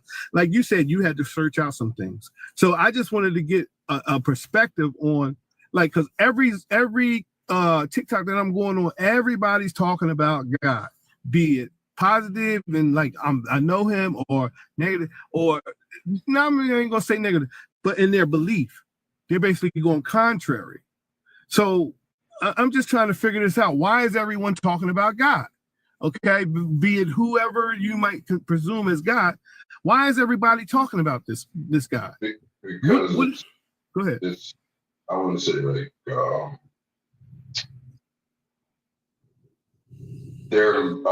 if you actually read what's in the Bible, and then you go on social media on like lives like Volcy, Justin, Thinker, and then they go in at these lives with, you know, the same thing you're saying, go by faith and all that stuff, and then they get hit with Bible verses after Bible verses of just immorality, rape culture, violence, and they really can't, or I want to say can't. It's their first time ever seeing the verse, let alone knowing how to grapple with the moral implications of said Bible verses. So now, once you see this over and over again, you know, it's an algorithm. It feeds you more of what you already have searched for. So you're going to find more of what you're looking for. Right. So, okay. Here's what I would say to all that. Here's what I would say to all that. Like I get that there are people who you know go back and re-examine their beliefs or whatever. What I'm saying is this: I have no evidence to believe that this is true, and it has no utility in my life. So there's no reason for me to believe it. One of the main reasons that people are speaking out on religion now is because of the effects that it has on society. If we see what the effects that religion has had on the Islamic world, when we see the effects religion has had on our society in of itself, because a lot of the bad things that we see happening in society, at least socially, can be tied back to, you know, religious fervor. You see what I'm saying? A lot of the social laws that are made, especially by the GOP, can be tied back to religion. You see what I'm saying? So it has a social effect. There are people whose family cut them off for not being religious anymore. You see what I'm saying? So there are social effects. So people are going to talk against it, and people are going to talk about it. And there's the fact that it's just interesting to talk about. You know what I mean? It could be entertaining. My entire thing to talk about things like this is that, number one, I want to normalize people like myself, because there's not a lot of people who look like me that are doing stuff like this. You see what I'm saying? So we need to normalize that, because in my community, we are basically social pariahs. Yeah, I mean, like we're told something is wrong with us all the time. I mean, look at the last guest. Like he literally thought something was wrong with me for not believing. You see what I'm saying? So it's one of those things, one of those reasons why I would like to talk about it and normalize, you know, non-belief, because we're not normalized in the society yet. That is something wrong with all of us. He said that something's wrong with you, right? And that's disparaging. That's something that you know goes contrary to what you actually. I mean, you look like a good guy. You know, moral value and you know high intellect and you know able to speak with you know articulate and speak to someone with some definitely respect. So when all that's said and done, though, I mean, if you look at everyone that basically is now, like I said, talking about God, talking about certain things, there's a search going on. Some want to just get out of it. It's like the game. Some people, you know, you losing the game or whatever. You want to get out the game. You like, look, I ain't got time for this no more. Let me just go ahead and do something else. And that's understandable because it's like you don't want it to be a waste of time, right? You don't want it to be a waste of whatever it is that you are pursuing. What are you pursuing? What exactly are you looking forward to? Okay, I'm 62 years old, and I told my wife, I said, you know, I'm at the end of, we're in the fourth quarter. Okay, we're coming down to the end. What is going to, right, make me a better man, a better black man, a better person, a better, you know, is it going to be like to disengage from society and life, or is it going to be engage and tell someone about the hope that lies within me? See, when I tell someone about the hope that lies within me, we are creatures that really, we want to help someone. We want to be able to say, hey, listen, I believe this, and I think and I feel this is a great thing for you as well. That's if you're selling anything, if you know, marketing, whatever. And when I display that to someone, that gives me joy. That gives me some happiness. So I don't want to disparage anybody or for whatever they believe, but you definitely have to begin to tell the exact truth, the exact nature of what's really going on. Because like I said, we are leaving this earth one day, okay? It's a matter of where we wind up. And I would hate to see, you know, myself or anyone stand before God. Now, you can believe in God or believe in not. But I believe in, look, it's better to have him than need him than need him and not have him. It's better to stand. Have you ever heard? Excuse me? Yeah, I think you're gonna ask the same question I am, Israel, because I was gonna ask if you. Go ahead. Yeah, I was gonna ask about Pascal's wager. Is that what you're gonna ask about, Israel? Yeah. Yeah, I was gonna ask you that. Nice. Have you ever heard of Pascal's wager? Pascal's wager. Honest, no, I haven't. Pascal's wager is Pascal's wager is essentially what you presented, but I don't think you realize it. It basically what you said is better to have him and not need him than need him and not have him. But we can say that for basically all 3,000 religions that are out there. What makes Christianity the right one? What makes Christianity the right one? Because number one, prophecy. Right. Prophetic events that have taken place, that have come to pass, right? Death, burial, and resurrection was prophesied in the book of Isaiah. Death, burial, and resurrection. Prophesied in the book of Isaiah. Was prophesied in Isaiah? You said that you don't. Can you tell me the... Yeah, Isaiah 9. A child, unto me, a child is born, a son is given. Yeah. So I'm just using that as an example. I'm not going to go. I got you. I was just going to tell you, do you know that if you read that entire chapter, they're actually talking about the state of Israel. They're not talking about Jesus. Well, when it says he, when it says when it says he, okay, that is a straight identifier of a person, not that's Israel. A nation. Now, well, right, they're personifying Israel. Like you know how we call our boats a she or our cars a she. They're doing the same thing for Israel. They're personifying it. Well, like if you read that entire chapter, you'll see that's exactly what they're doing. Right, and I don't want to exegete the scripture or anything like that. I don't want to take anything from away from prophecy, because, like in the book of Revelation, it talks about the spirit of Christ is the spirit of prophecy. So when we, like I said, you look at the evidence, the actual facts of historical events, right? You look at the prophetic, you look at all the things that God has put forth. We're here for a reason. That's the bottom line. You're leaving here with a reason or without a reason. That's the bottom line. Nobody can dispute that death is 100% guarantee a knockout artist. So when it comes down, of course. Go ahead, I'm listening. So let's come from a psychological standpoint. Would you say your mortality is your motivating factor behind your faith? Would my mortality, eternal life, absolutely. So absolutely. would you say that your choice is fear driven? Is what driven? Fear driven. No, I wouldn't say it's fear driven. It's faith driven. See, fear is not a factor in my life because I tell you, I was on the streets. I was slinging, banging, doing all kinds of stuff, pointing guns, getting shot at with guns. I was going through all that. I got you. The first time. What I'm saying is, I think you should, really look at what you're saying, because you said it too. You said it several times. Which is what? And Volcy tried to explain it to you in Pascal's wager, and you didn't kind of get it. So I'm giving it to you in a psychological standpoint, because it seems like you said first quarter. I picked up on that. Then you said time's running out. I picked up on that. So is it that you're saying that you feel that you're running out of time, and you feel that, well, your Christianity is your way out just in case? Is Christianity my way out? No, it's my way in.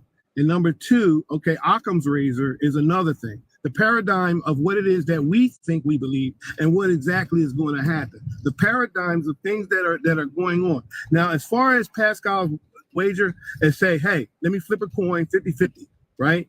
And hopefully I'll get in. Hopefully I'll be okay. Hopefully my spirit will live forever, okay?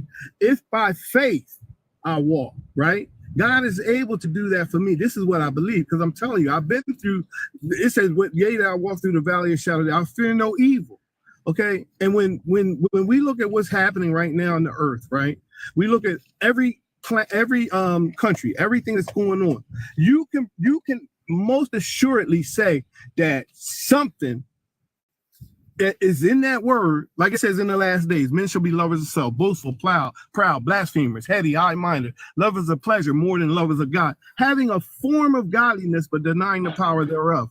From such turn away. Hey, Nice. So let me ask you a question. Let me ask you a question, Nice. Yes, sir. Hold on, Nice. Let me ask you a question. Yes, sir. Everything that you just said, that how men are going to be, hasn't that always been the case?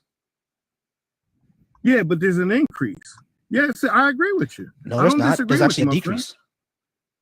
There's actually a decrease. Really? We have There's actually so yeah, when it there's actually a says as decrease. in If you look at it, even wait, hold on. It may not seem like it now because the news cycle is the news cycle is sensational. They're I'm not always going to talking about point news. out chaos going on around. Right. Hold on. That's what I'm saying. There's always going to be like news about, you know, sensational things like you know, horrible things happening around the world. I do get that. So it seems like this world right now is going nuts, but we're actually in a more peaceful time now than we were 100 years ago. Because you know where we were 100 years ago. 100 years ago was the 1920s. Remember what's going on in 1920? World War I. Yeah, So we're actually in a more peaceful time now than we were 100 years ago. So things are actually more stable now, even though it doesn't seem like it because of our political and social climate.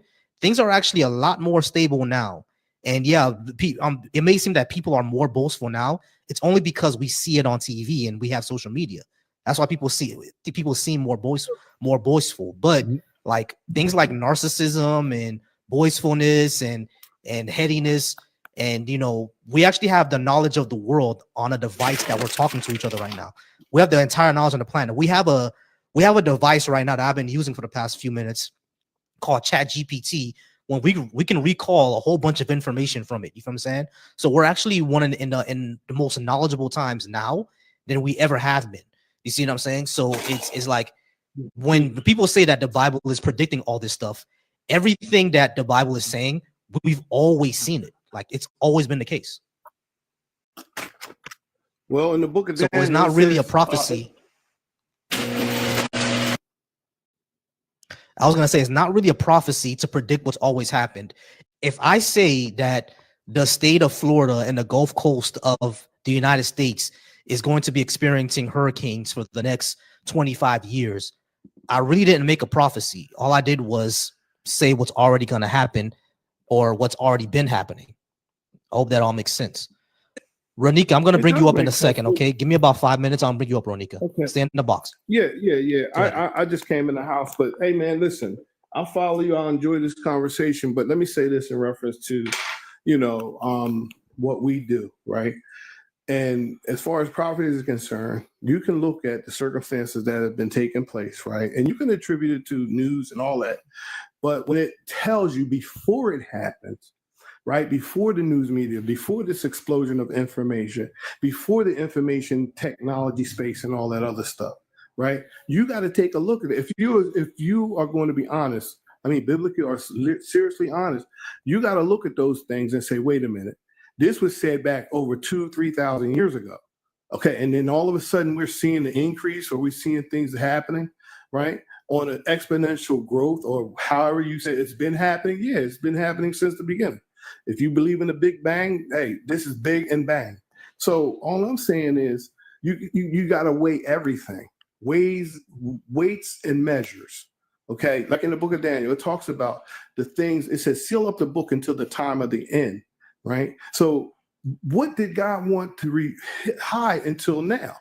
And if you look at what Jesus said, if you believe in Jesus, and you know, that's fine if you don't. It's not fine if you don't, but that's my prerogative, my perspective. It says, he said, hey, I think Israel wanted to say one last thing to you. I think Israel wanted to say last thing to you. Go ahead, Israel. Yeah. Let me get this out, and then I'm done. I'm gonna land my plane, and then I listen to you. I like that name, Israel. I was in Israel. So listen, it says this: as in the days of Noah, so shall it be in the coming of the Son of Man. You got to go back and find out what happened in Noah. So all I'm gonna say is just weigh everything. Don't just weigh one thing and say, or two things or three things. Weigh everything, you know, and look at it from a broader perspective. That's all I'm saying. Go ahead, Israel. I'm listening, brother. One question: are you aware of God's family tree? Yeah, I would say from the book of Genesis, chapter 10. It starts with humanity and the tree. But go ahead. No, I said no. I said God's family tree, like his, siblings, his father. Like, are you aware of his family tree? Well, if God created everyone and everything, which I believe, then yeah, his family tree is us today. Is that what you're saying? Tell me, explain to me exactly. What he's pointing out. Go ahead. Yeah, I'm sorry. So I just want to point out something. What Israel is pointing out is that the ancient Israelites, they believe that Yahweh like the God of the Bible, he actually had brothers, sisters, a father and mother, and even a wife. That's what the ancient Israelites believes. Before Yahweh became the main deity of the Israelites, he had a mother and a father and a wife, and brothers You and got to sisters. prove that. That's what Israel's where, pointing out. where would you find that at? Where would you find that at? You would have Historically? to read. Literally? Yeah, historically. You would have. Go ahead, Israel. Yeah. So, what would you say if I was to say that Baal was his brother? Baal? Yeah. Yeah. Go ahead. What would you say if I said that was his brother? I would say that would be false. I would say that would be false. So in Christianity, you are aware that Christianity is basically a broken off sect of Judaism, correct? I wouldn't say it's broken up. I would say that the plan of God was that through the Jews, okay, he wanted to bring the oracles of himself, the oracles of God to humanity. Okay, so because they rejected. Okay, so that's my point. So my point is your knowledge base, the first understanding of God is through Judaism, correct? Yes, I believe it is. So if you go back into their religion, which is basically Canaanite, if you follow the Canaanite pantheon, it literally lays out every single person that's in God's family tree.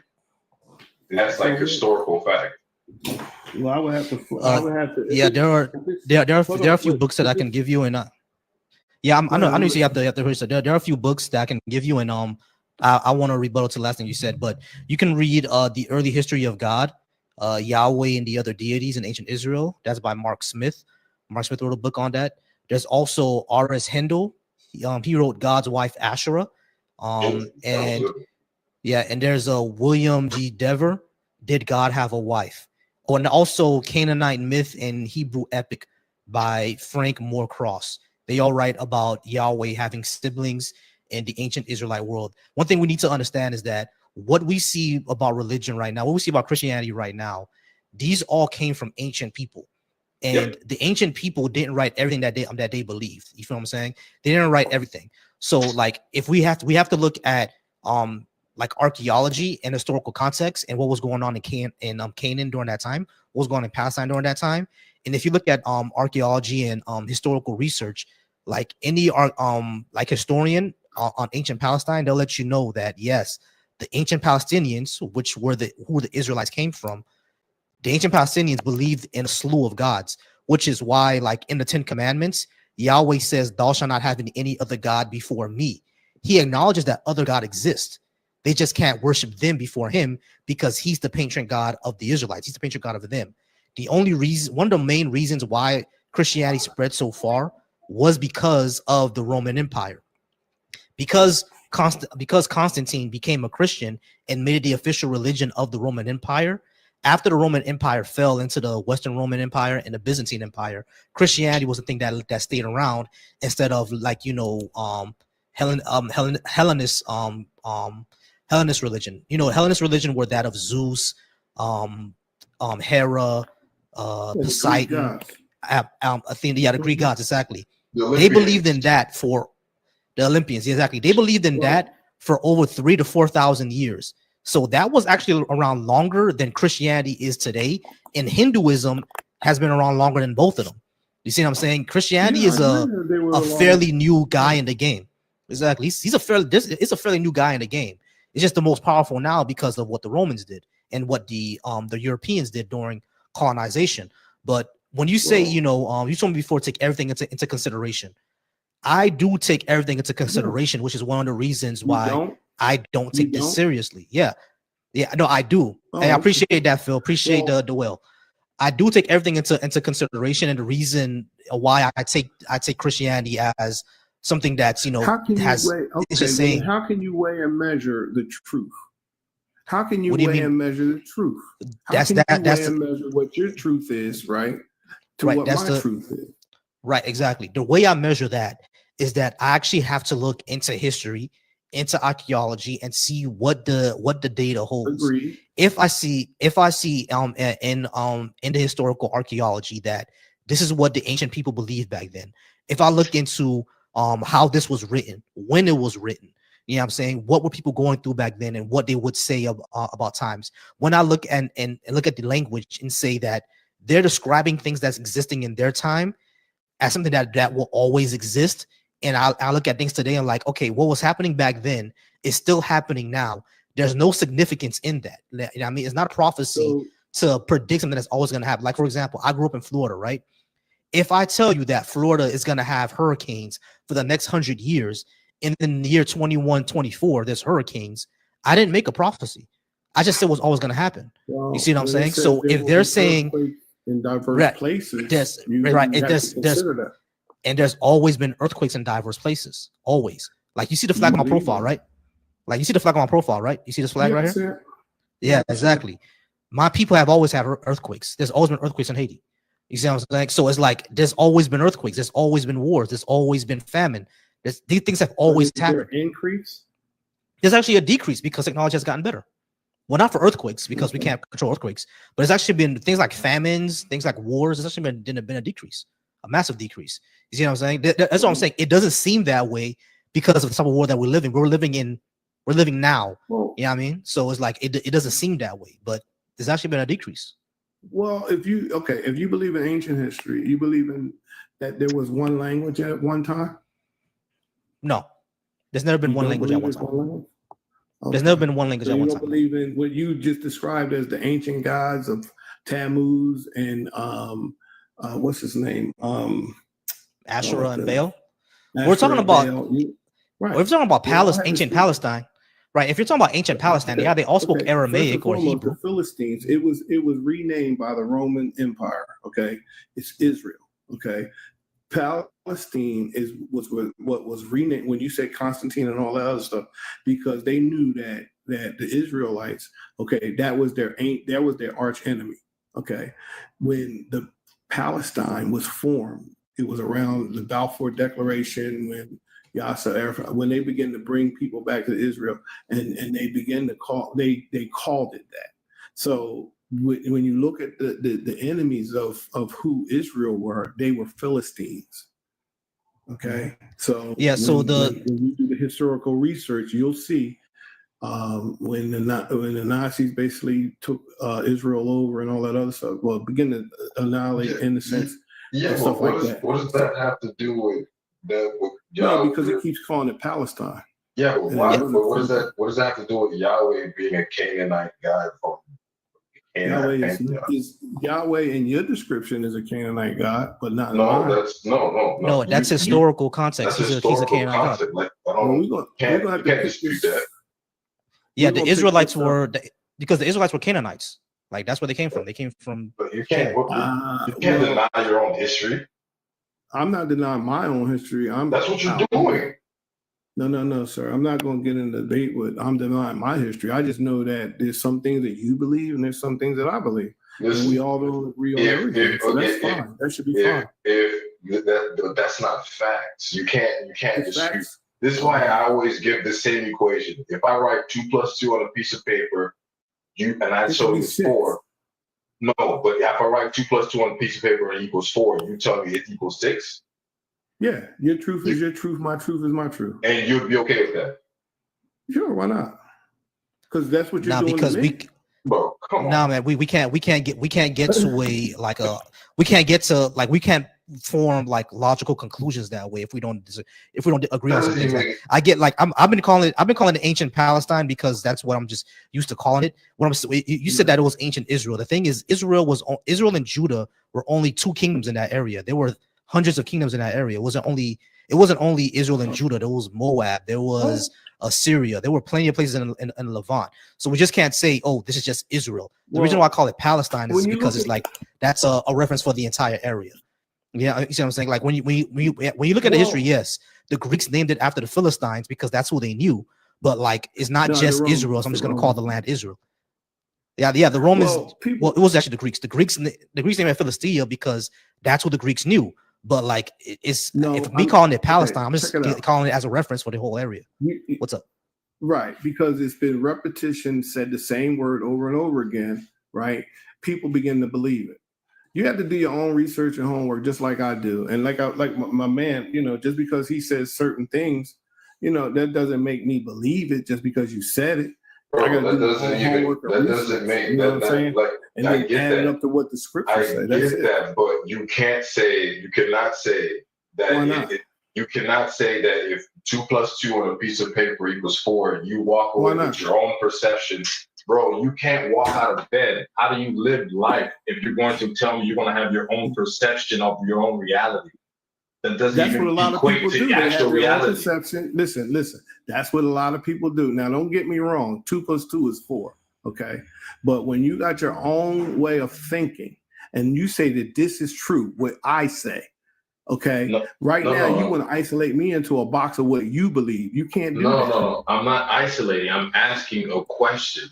When I said that the God that you follow, which is Yahweh, is a Canaanite God, and you say, "Well, I don't believe that." Well, I'm gonna let you know Like, this, right? This has been a great conversation. His name is Yeshua HaMashiach, the Mashiach Nagi, the that's soon supposed to be coming King, the Jesus. Ayel, well, That's supposed all to be knowing, Jesus. all wise, and all powerful. His name is Yahweh because That Yahweh is true. breath. It means breath. Okay, so That his name is Yahweh, the and his Ruach, dad's name is El. right? When His he breathed brother's name into is you, he breathed and into the his breath brother of. and his brother's name is Baal. B.A.A.S.H. And his That's wife's true. name was That's not Asherah. true. And his wife's name was Asherah. That, No, So that's not this is true. but I'm so hold on, nice. What I'm saying is what we're saying actually comes from archaeological data of what the ancient Israelites wrote themselves. They wrote this. Matter of fact, Asherah has some references in the Bible. I can probably find some verses for you where Asherah is referenced in the What Bible. are you saying? She's not in the Bible anymore because like it got deleted over time. But Asherah was Abigail. actually in the Bible. Right. Give me a second. Well, hey man, listen, this has been a great conversation. I definitely look you up again and have that conversation again, my friend. Y'all have a blessed Not a one, problem. man. And I welcome you back into the kingdom in the fold, my friend. yeah, Come we're on good. back. I'm good. Later. Yeah, we're good. We're good. Yeah, we're not. Yeah, we're good. I had Ronika here. Oh, there she is. Let me invite her back. Let me see if she comes back. There she is. There's Ronika. I had she was waiting for us in a while. I do apologize for that, Ronika, to bring you back up so late. Oh, that's okay. All right, just give me 1 second. All right, y'all. We do have about 18 people in here, 13K likes. I do appreciate everybody here. I do appreciate y'all for letting me hit my goal. I have 3 subscribers now. My goal is to get to 5 subscribers, and I'm gonna go ahead and do another goal after that. I appreciate y'all. Appreciate everything that I do. Keep liking up the live. Please go ahead and gift the panel as well if you enjoy or agree with what they're saying. Don't just gift me. Also gift my panel. Spread the love. Again, if you want to remove a guest, it's $5 to the Cash App. No one Cash App me yet, so it's in the bio. Wink, wink. All right, but Ronika, how's it going?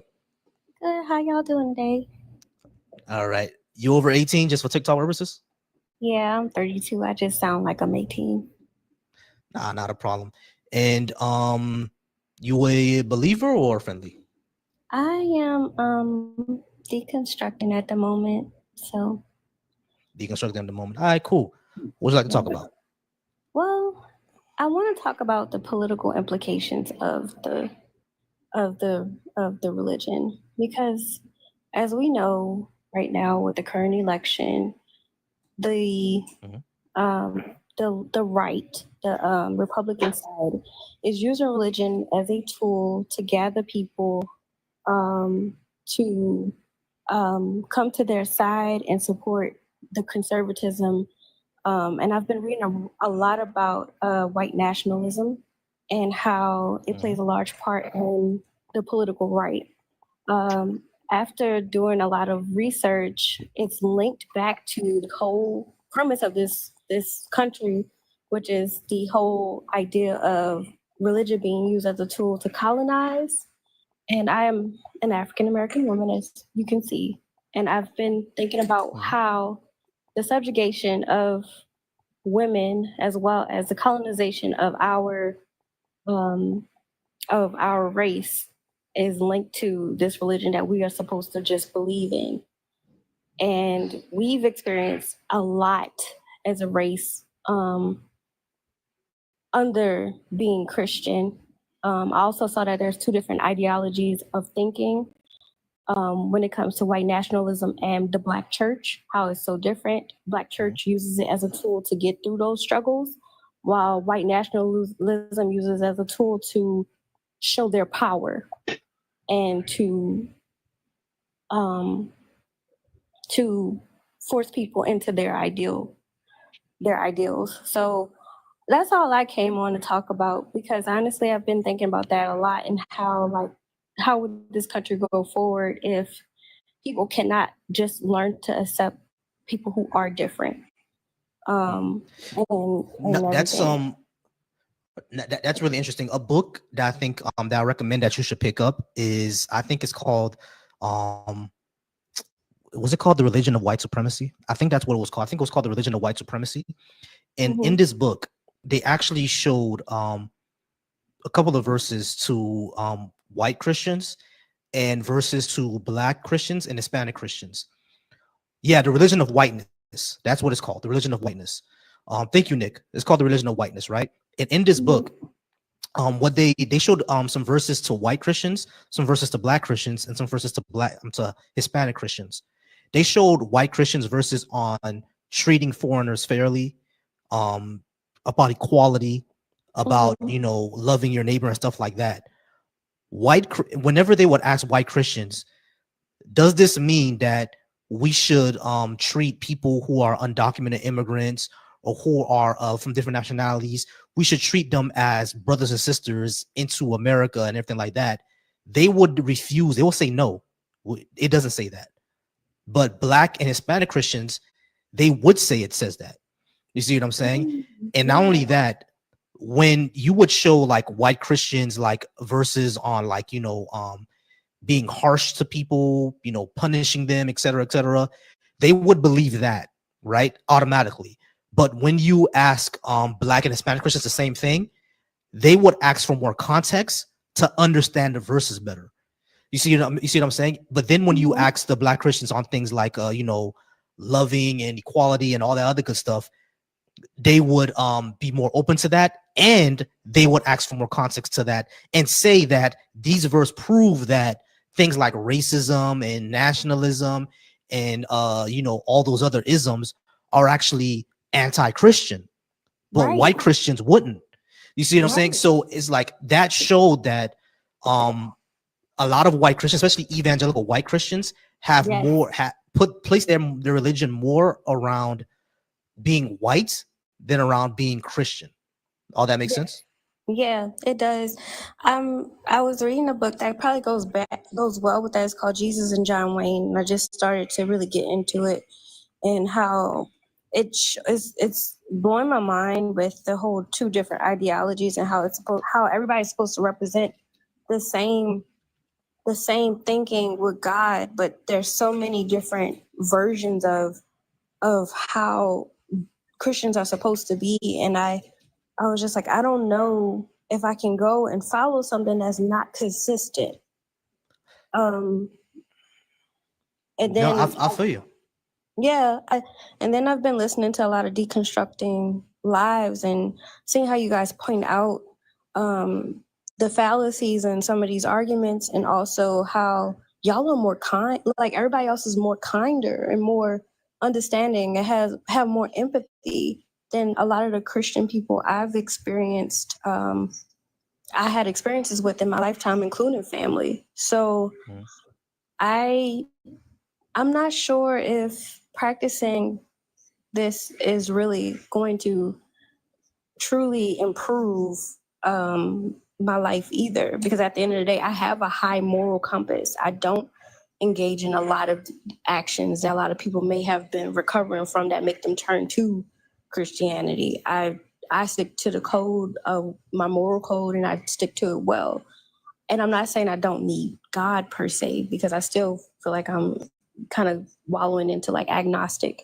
But I do believe that we've suffered more as a humankind under the premise of religion, and also the invisible war of constantly having an enemy when we should be in cahoots with each other.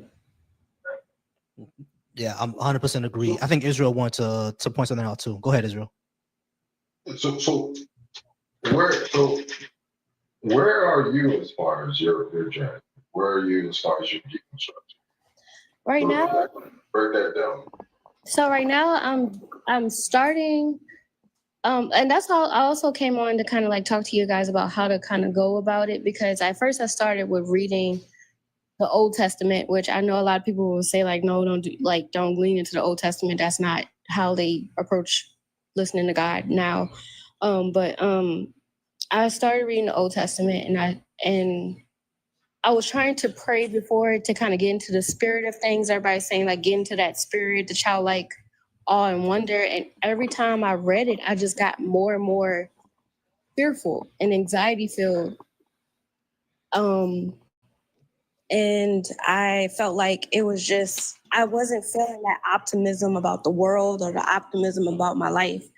Really, it just made me feel like I was ready to just like get to the next phase of everything. Like, just see, does heaven really exist or not? Like, is this really worth it? Is this thinking really worth it? And why would we always be here? Why would we live on earth if this place is so bad that we have to go and suffer through this whole time period just to get to a better place? I don't get that whole thinking. So I'm just starting, but what would y'all recommend about deconstructing and restructuring and decolonizing the faith? Because really, like I said, I see a lot of whiteness in this. Oh, there's a really good follower. I forgot his name. When I find it, I'm a DM it to you. He's a great follower on decolonizing Christianity and decolonizing spirituality. Like he does great work on that. Another person that I recommend is Dr. Dan McClellan. He's on this TikTok as well. He's a Mormon, but he's a biblical scholar, and he goes through all the data on biblical scholarship. A lot of what I learned here, like such as Yahweh had a wife named Asher and had siblings, I learned from him. He does great teaching as well. Deconstruction Zone, Justin Deconstruction Zone, he does good work as well. There's also Joel Reads the Bible. Joel reads the Bible. He goes every day, reading other verses in the Bible and letting you know what it's talking about and everything like that. Like he just reads it. He just reads it. There's also a person I follow called Thinker. She's a great black. Yeah, she's a great black deconstruction person as well. Thinker is her lives are amazing. She goes through talking about it as well. Yeah. And you can also join, like, we have a community on Discord. I can send you the link. Okay. Drop me a DM. I can send you the link to the deconstruction community, and they talk about it as well. They could talk about deconstruction Christianity. You see that person in my comments, Nick Graves, him as well. Great. He does he's a biblical scholar, does great work on it as well. They all help you out. Like my deconstruction journey was very, very difficult. What I had to go through, if I had ChatGPT back then, it would have been a godsend. But excuse me, what I had to go through, because there's a lot of, when you Google things, Google only brings up who pays for it the most. You know what I'm saying?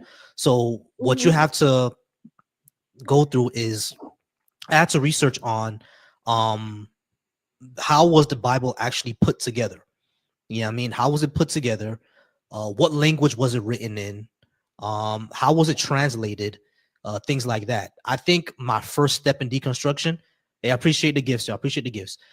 My first step in deconstruction, I think, Israel might know this channel, but it's a channel called Aaron Ra, ARONRA, and he has a playlist called 15 Foundational Falsehoods of Creationism, and it goes through not only the Bible but also subjects like evolution, astronomy, earth science, paleontology, etc., all those things. It goes through all that in 15 videos, and like it really opened my mind. He also has a playlist on Noah's Ark and how each field of science from sociology to history to even the Bible itself disproves Noah's Ark. You know what I mean? Watching all those videos is what really opened my eyes. I know I just give you a lot of information, and I promise, like, drop me a DM, I'll send all that to you. Okay. But like, it's a lot of information. But for your first step, I would say take a look at research on how was the Bible actually put together. What language was it written in? How did it get translated? And then look up, deconstruction material from I forgot his name. He's so good on decolonizing religion. But when I find his name, I'm gonna send it to you. But also Deconstruction Zone, Thinker, Dr. Dan McClellan. Oh, I butchered that name, sorry. But I'll send those 3 or 4 profiles to you, and Yeah. I'll also send you that playlist about the falsehoods of creationism. Yeah. And that should help out a lot.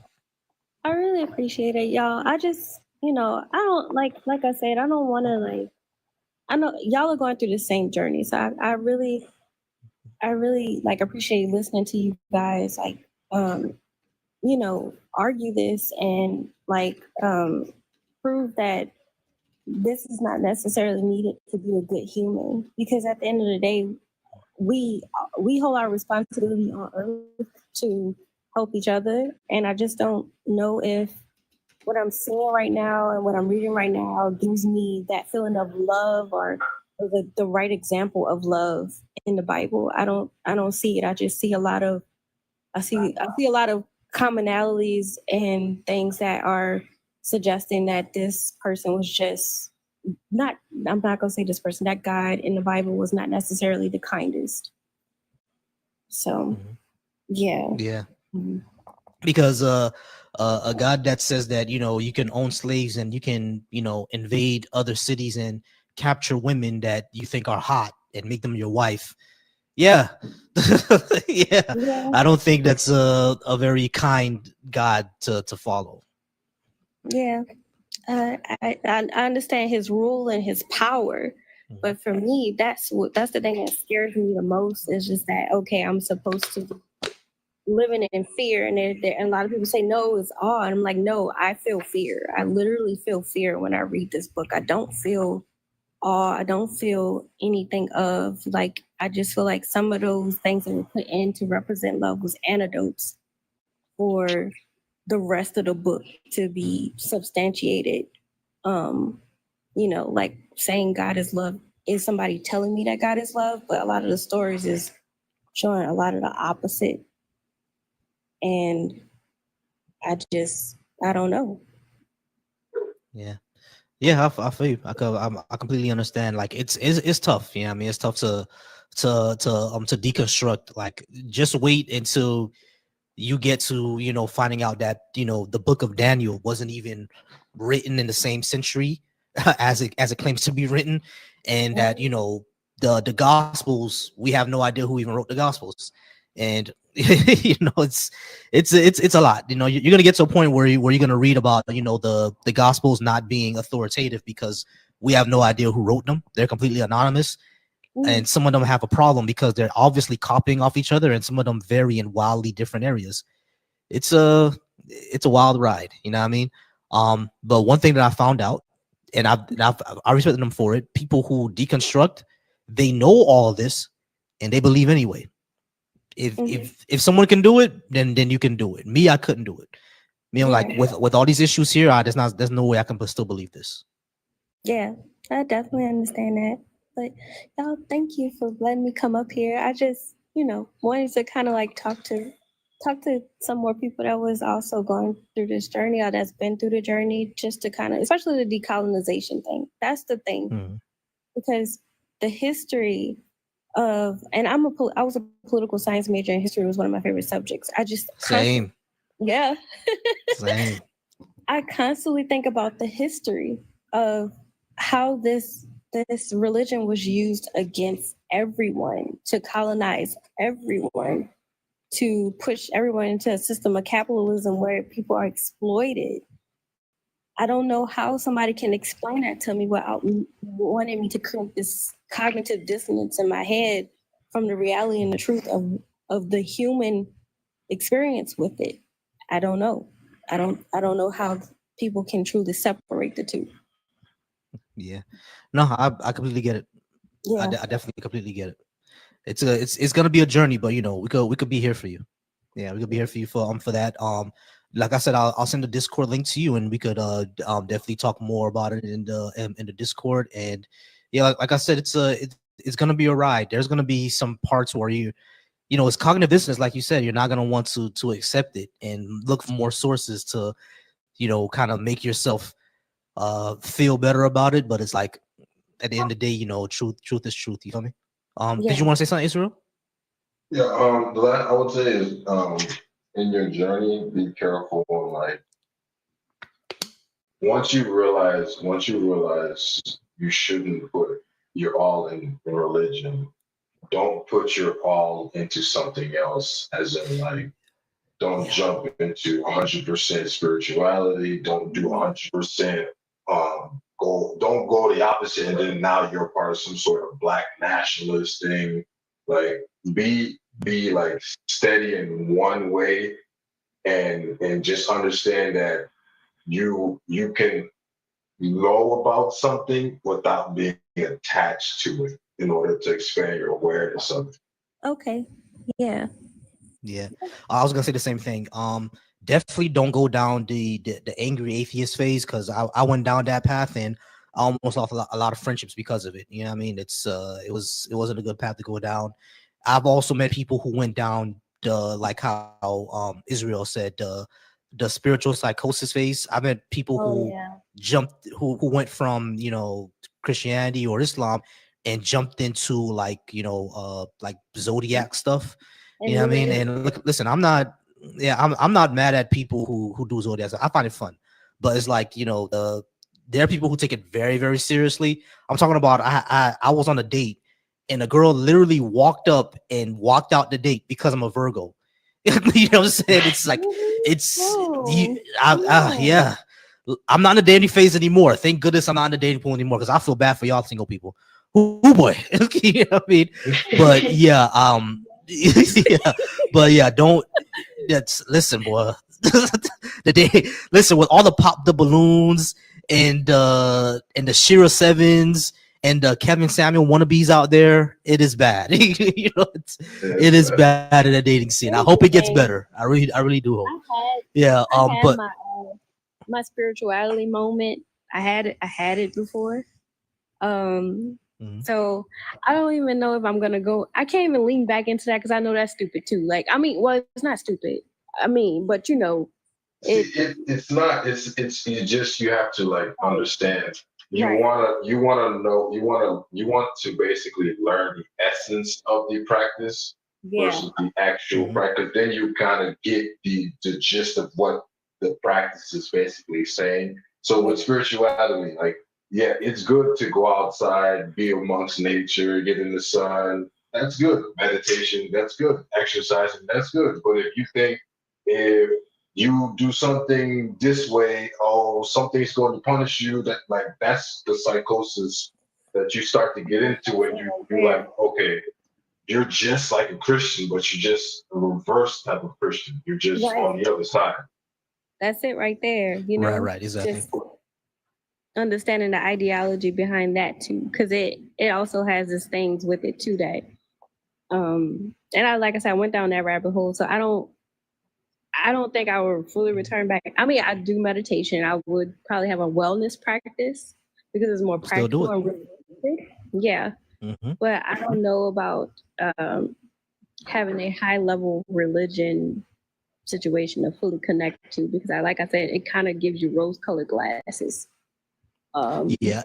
And another thing I'll also just look up. There is something called secular spirituality that is there. It's all about meditation, mental wellness, being together with people you care about. Yeah. Just like how Israel said, like being in nature, exercising, stuff like that. Um, I do look into a lot of like ancient African systems. You know what I mean? Like I said, I'm Haitian, so like I looked into voodoo and I found out that it wasn't all the devil worshiping stuff my parents told me. Yeah, I mean all the stories that they told me about, a Uga coming to our house, all of it was BS.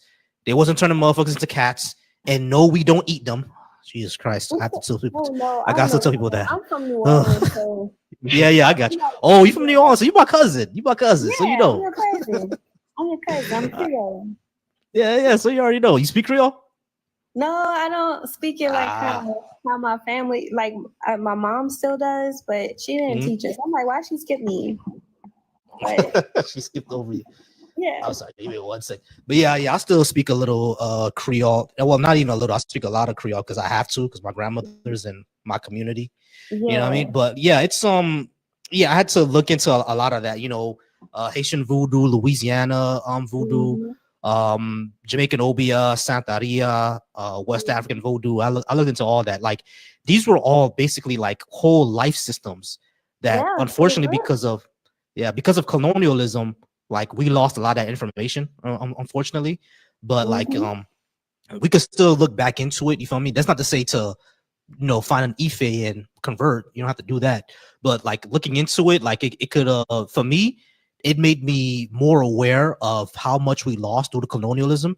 It did break yes, my heart, but it also made me appreciate like the fact that we can rebuild it and appreciate the fact that we actually kept down a lot of it.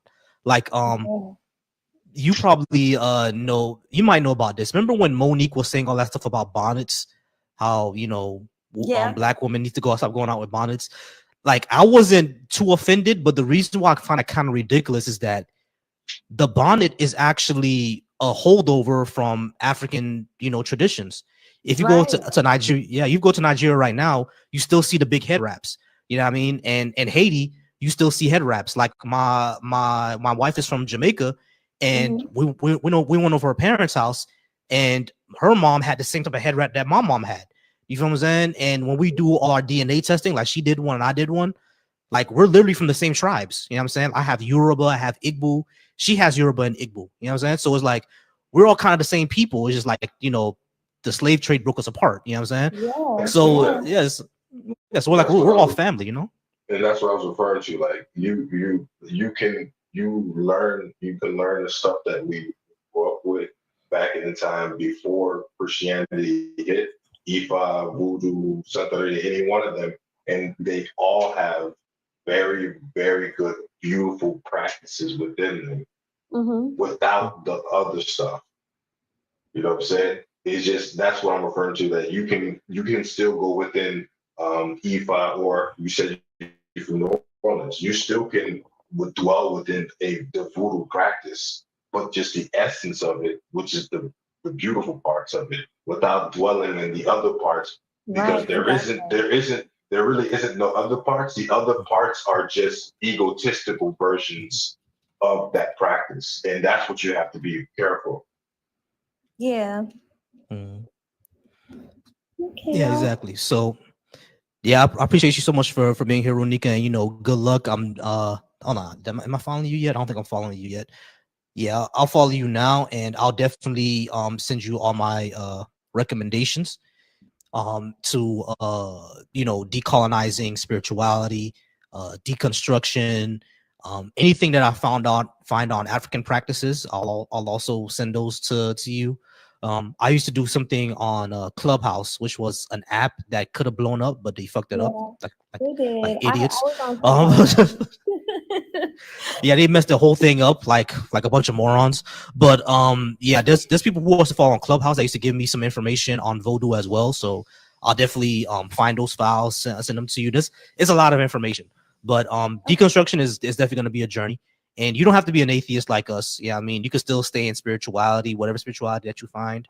You could probably still believe, but know the information. Yeah, I mean, because I know people, like I said, I know people who deconstructed. They know everything that I said up here. Everything I said up here, they know it 100%, but they still believe. And Yeah, if I gotta yeah, respect it, that's your choice. yeah.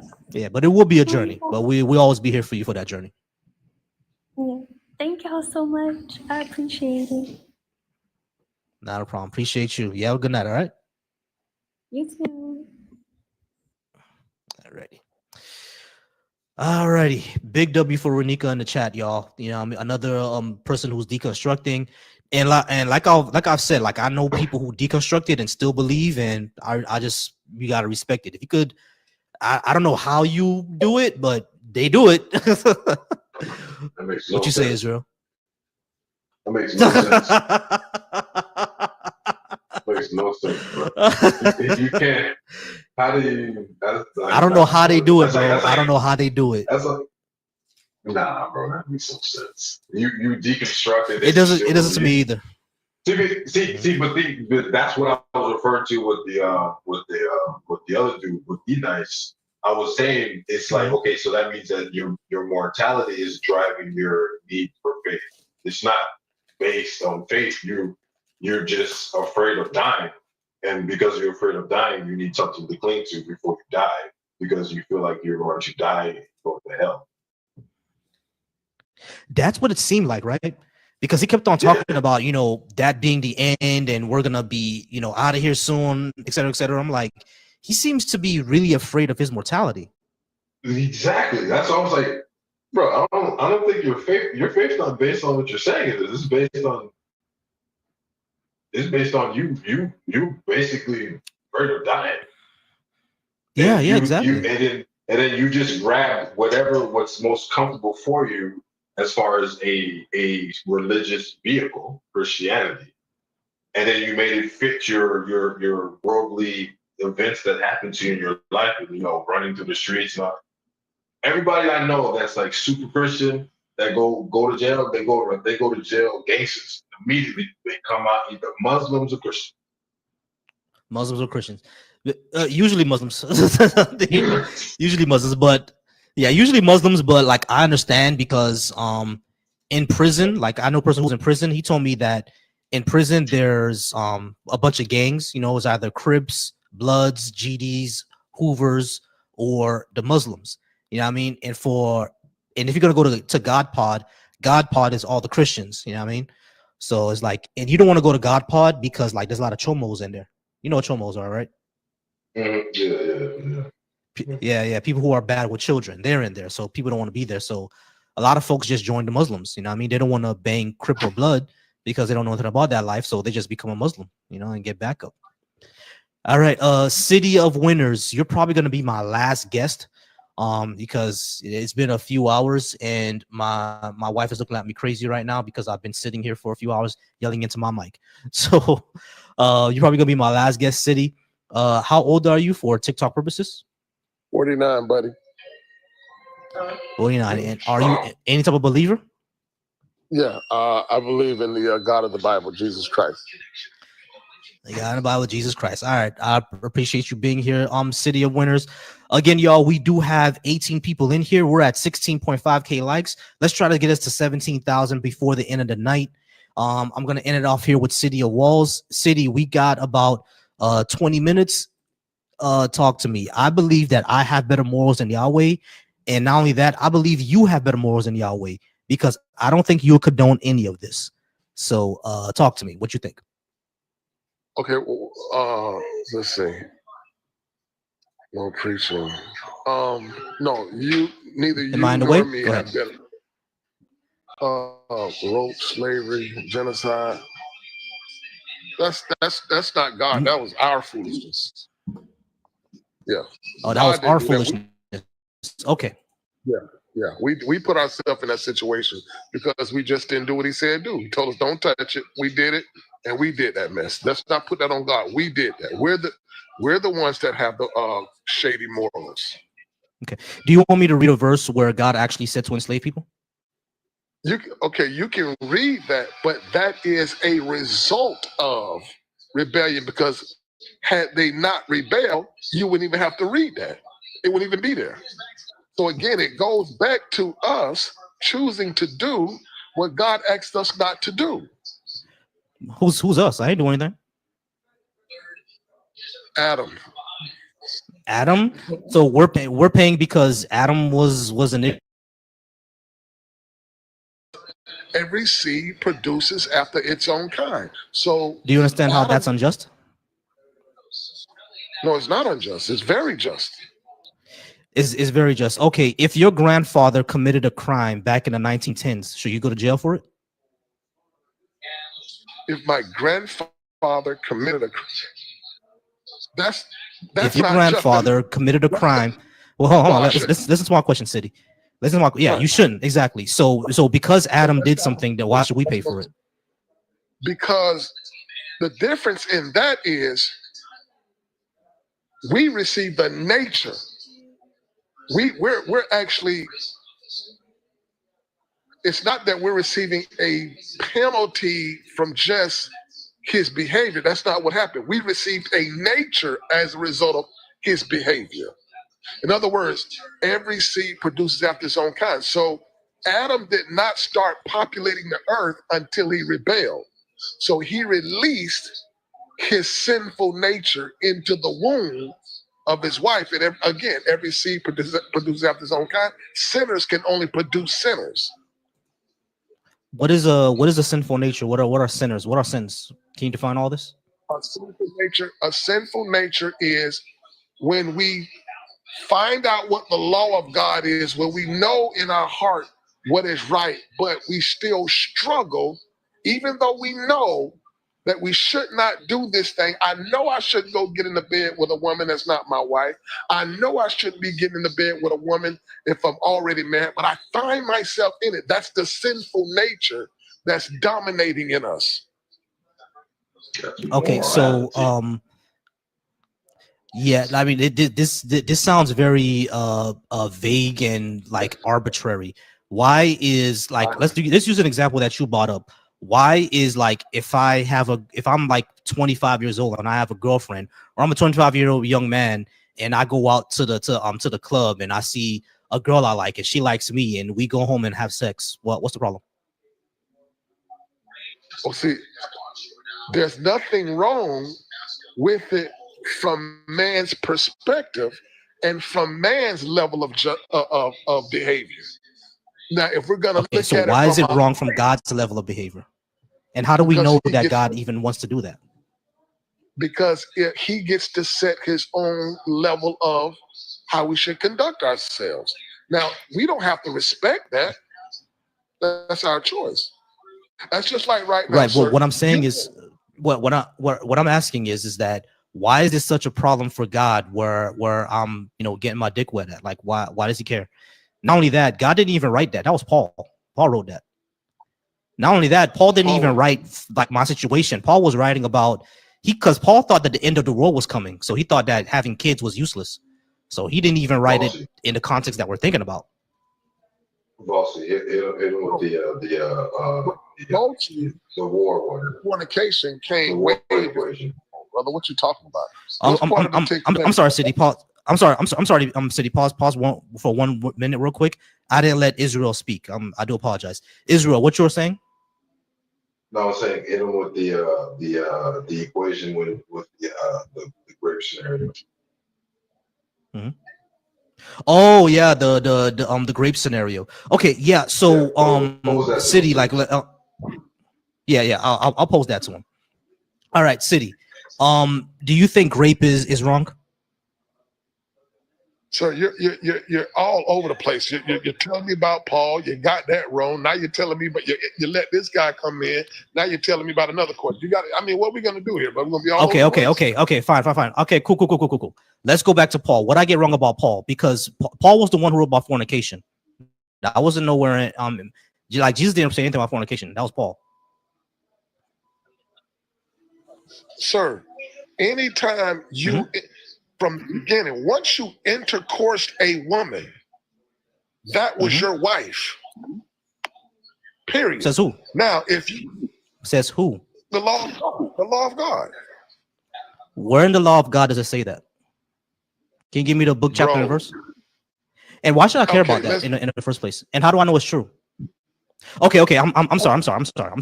I'm sorry, City. Let's do this. So you said we're gonna go by an example that you gave. You said the moment that I have intercourse with a woman, she becomes my wife. And I asked you, where does it say that? You said that's God's law. My question is that number one, how do we know that's God's law? Number two, why should we care? And number three, actually, yeah, that is number one. Number one, how do we know that's God's laws? Number two, why should we even care? Okay.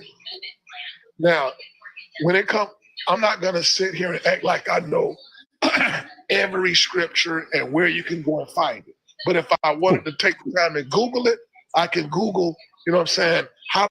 What scripture support that once a man intercourses a woman, that's his wife? I can find that. But I don't know what scripture to go to right now. Oh, okay. I'm sorry. Let me clarify. I don't even care about a scripture. What I'm saying is that even whatever scripture it says, how do we know God is the one who said that?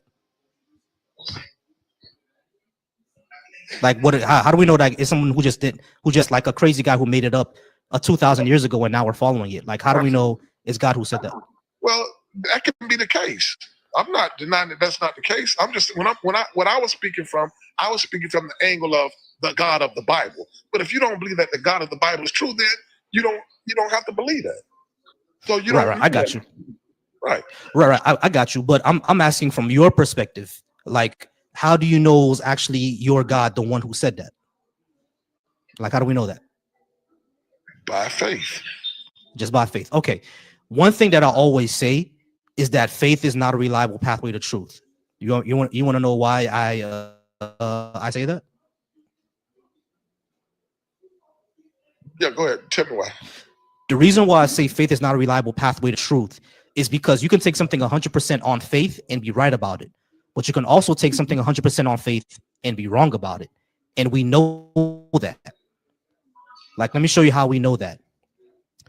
In ancient Germany, during like the BC era. Say that again. You know you just contradicted yourself, right? No, I didn't. Let me repeat myself. Please repeat what you said. Let me repeat what I said. Okay. Faith is not a reliable pathway to truth, because you can take something on faith and be right about it, but you can take something on faith and be wrong about it. That makes it unreliable. And the way that we know this is true, that you can take something on faith and be wrong about it, is because the ancient Germans believed that Odin was the god of the sky, and lightning came from a god named Thor. We know that's not true. They took it 100% on faith, though, but it's not true. So you can take something 100% on faith and be wrong, and you could be right. They could take something 100%. They could take 2 + 2 = 4, 100% on faith, not believing, not knowing any mathematics, just taking on faith that 2 + 2 = 4, not knowing any arithmetic, and they're completely right about it. But they can also take 2 + 2 = 7 completely on faith. So we just can't depend on faith. We need something else in order to verify our claims. Does that make sense now? That clarifies a little bit better. But do you understand the definition of faith fully? What's your understanding of faith? Definition of faith? Let's just go by dictionary definition. All right. Faith is complete trust or confidence in someone or something, strong belief in God or in the doctrines of religion based on spiritual apprehension rather than proof. So basically belief over proof, or just trusting something. Okay, so that's that person's definition, right? Who is that? Webster? Who is that? That's a man, right? This comes from Oxford.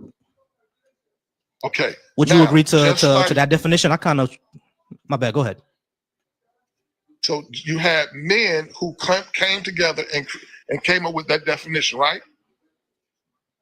No, the way definitions come, right? The way definitions are created is basically the way that humanity makes them.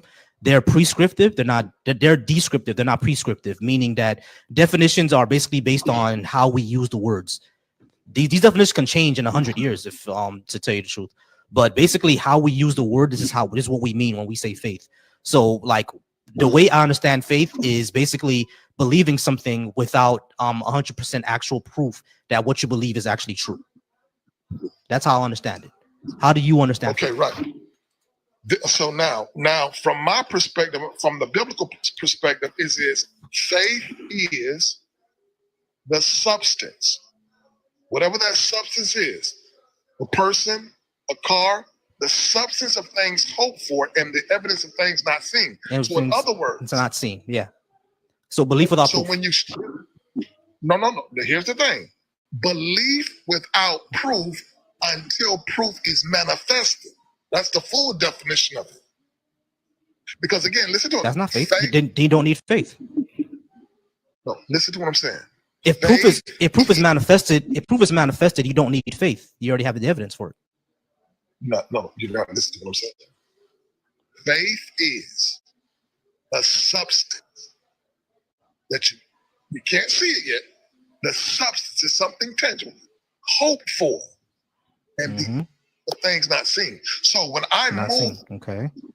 but then it becomes seen. For an example, if you're But you didn't say. Oh, wait. Hold on. Let me understand that. Let me understand this, because you keep saying that faith is the substance of things hoped for, but unseen. Or I missed a few words in there. The substance of things hoped for, but unseen. You know what I mean? You're not saying anything is manifesting in that definition. So what is the actual full definition? Because if something becomes manifested, it's seen. So you can't say it's unseen and seen. That's a contradiction in the definition. That makes no sense. So what is actually? Hold on, wait. Because you just said that faith is the substance of things hoped for. Let me give you a better. Okay. Breakdown. Okay, say it again. Say for I've never been to California, right? I've never been to California. You tell me that California is real. Well, guess what? Based off of your testimony, I am going to move towards California by faith. Now, what is the substance of my faith? California, that it's a real place. What's the evidence? I can't see it yet. But guess what? I start moving out by faith. I go get my plane ticket by faith. I go get my wardrobe by faith. I get the plane, boom. Now faith has been manifested into reality. Okay. Okay, let me explain to you why this won't work with faith. Because if I just told you California existed and you had no evidence that California existed, there was no reason for you to believe me that California existed. Now, the moment you buy a plane ticket and you see Los Angeles, California on, hold on, wait, listen. The moment you see Los Angeles, California on the manifest, then you have evidence that it existed. Me saying so is not evidence. No, you like for example, so. let me give you an example of what I mean. Let me give you an example of what I mean. Let me give you an example of what I mean. Let me give you an example of what I mean. Hold on, City, chill out. Let me give you an example of what I mean. If I were to tell you that I have $10 million in a chest in the Bahamas, are you gonna take my word from it and go to Bahamas with me? So that's not the same thing. It's exactly the same thing. Because if you just went with me, you have no idea if I have a chest of $10 million in Bahamas, right? Bro. You have no evidence of it. So you're taking what I say on faith. What you're saying, what you're actually saying, you're just kind of like, it's not like you're really trying to persuade me. You're just like trying to make up something like, yeah, I got $10 million. You're just going to go to Bahamas. No, but if you come to me and say, hey, bro, check this out. I just had a situation, man, and I ended up with $10 million out there in Bahamas, but man, I can't da-da-da-da-da. I need somebody to da-da-da-da-da. Then that's something different. I may consider that.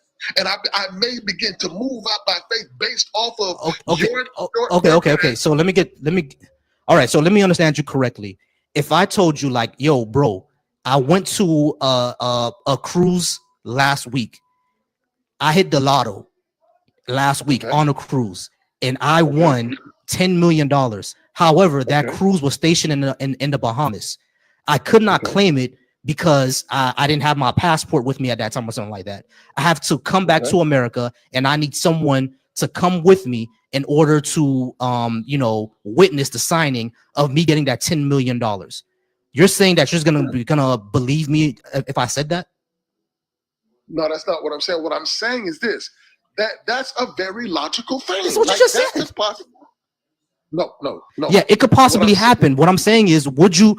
It could possibly happen. I'm not saying it can't possibly happen. What I'm saying is, would you believe me if I told you that? If I just told you that, would you believe me, or would you say, bro, I'm gonna need more than just your word that you won $10 million in Bahamas? Which one would you say? It depends on who you are in my life. Who I am. Great. You see, that's actually the first definition of faith: complete trust or confidence in someone or something. We don't have trust or confidence in people that we don't know. Like, you don't know me from a can of paint. So if I told you I got $10 million, you're not gonna believe me. But if your cousin or your brother or your sister or your son or your grandson would be like, yo, granddad, or pop, I got this, you're just like gonna believe them. But can they be lying to you? Yes. That's why faith is not reliable, because you need more than someone's word. You need more than just, I'm gonna believe this I'm person in because they said agreement. so. So that's what I'm telling you. You're not really listening. I am in agreement with you that it's not reliable. It doesn't become reliable until the substance is manifested. It's a chance. You're taking a chance. It may be 50% Right. What I'm lie saying. or 50% true. Right. What I'm saying is that faith in of itself is not what you're saying, that faith becomes reliable. Faith is not what becomes reliable. Evidence is what becomes reliable, because if I just told you I had $50 million, I could be lying to you, or your son could be lying to you, or your grandson could be lying to you. Now, the moment he shows you a video of them winning $50 million, then there's evidence, right? So that wasn't faith that bought that out, that manifested. Evidence manifested. That's what I'm trying to say. Okay, right. By your definition from Oxford, you're accurate. But by the biblical definition, you're not. Because again, the definition from the Bible is this: faith is. What is faith? Faith is the substance of things hoped for, and the evidence of things not seen. So then what's the difference in what he just said in this scenario and what you just said as a definition from the biblical standpoint? That there's evidence in faith. But he just gave you evidence in his own scenario. Okay, then okay, fine. Let's just say you're accurate, and you're accurate. You're right. But faith is not the evidence.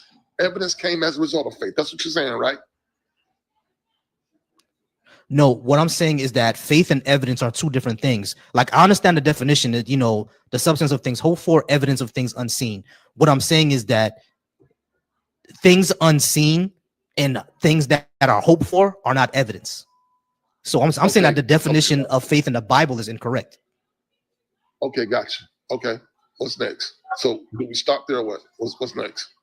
No, we don't have to stop there. I was just saying that I have better morals than Yahweh. I'm not sure how we got into the faith thing. We kind of went to a rabbit hole, but I think I have better morals than Yahweh because of what I brought up. And you said that I don't have to read these verses because these would have never happened if Adam never rebelled. Like I'm not sure why we're paying for whatever Adam did. What I mean, let's go ahead and take what you say. Let's go ahead and say, for the sake of purpose, what you're saying is true. How does that make slavery okay?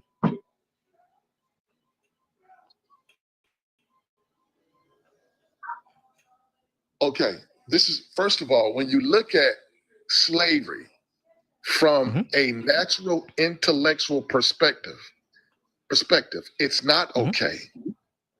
But when you look at the fact that this slavery came as a result of one man's rebellion, you just got to deal with what came out of your rebellion.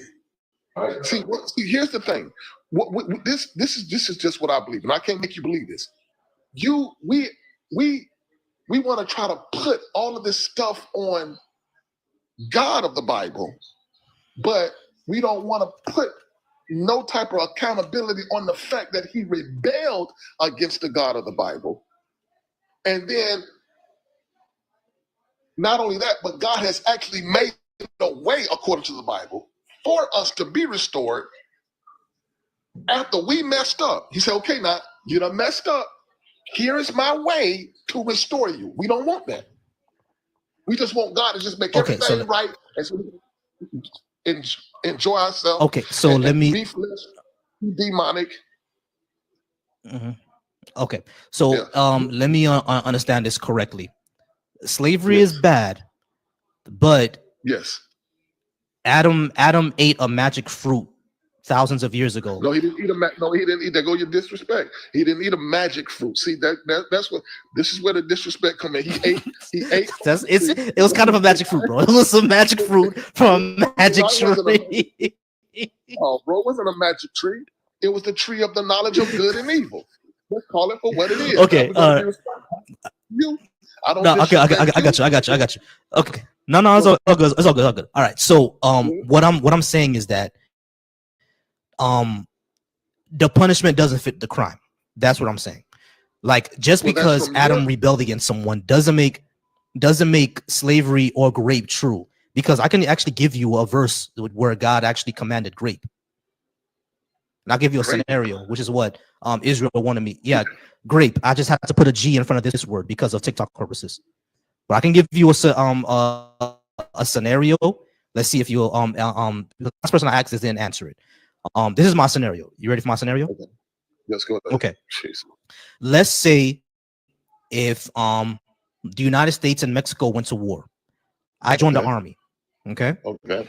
And while I'm in the army, I go to Mexico City and I see Maria Consuela Hernandez, and I really, really like her. I think she's sexy.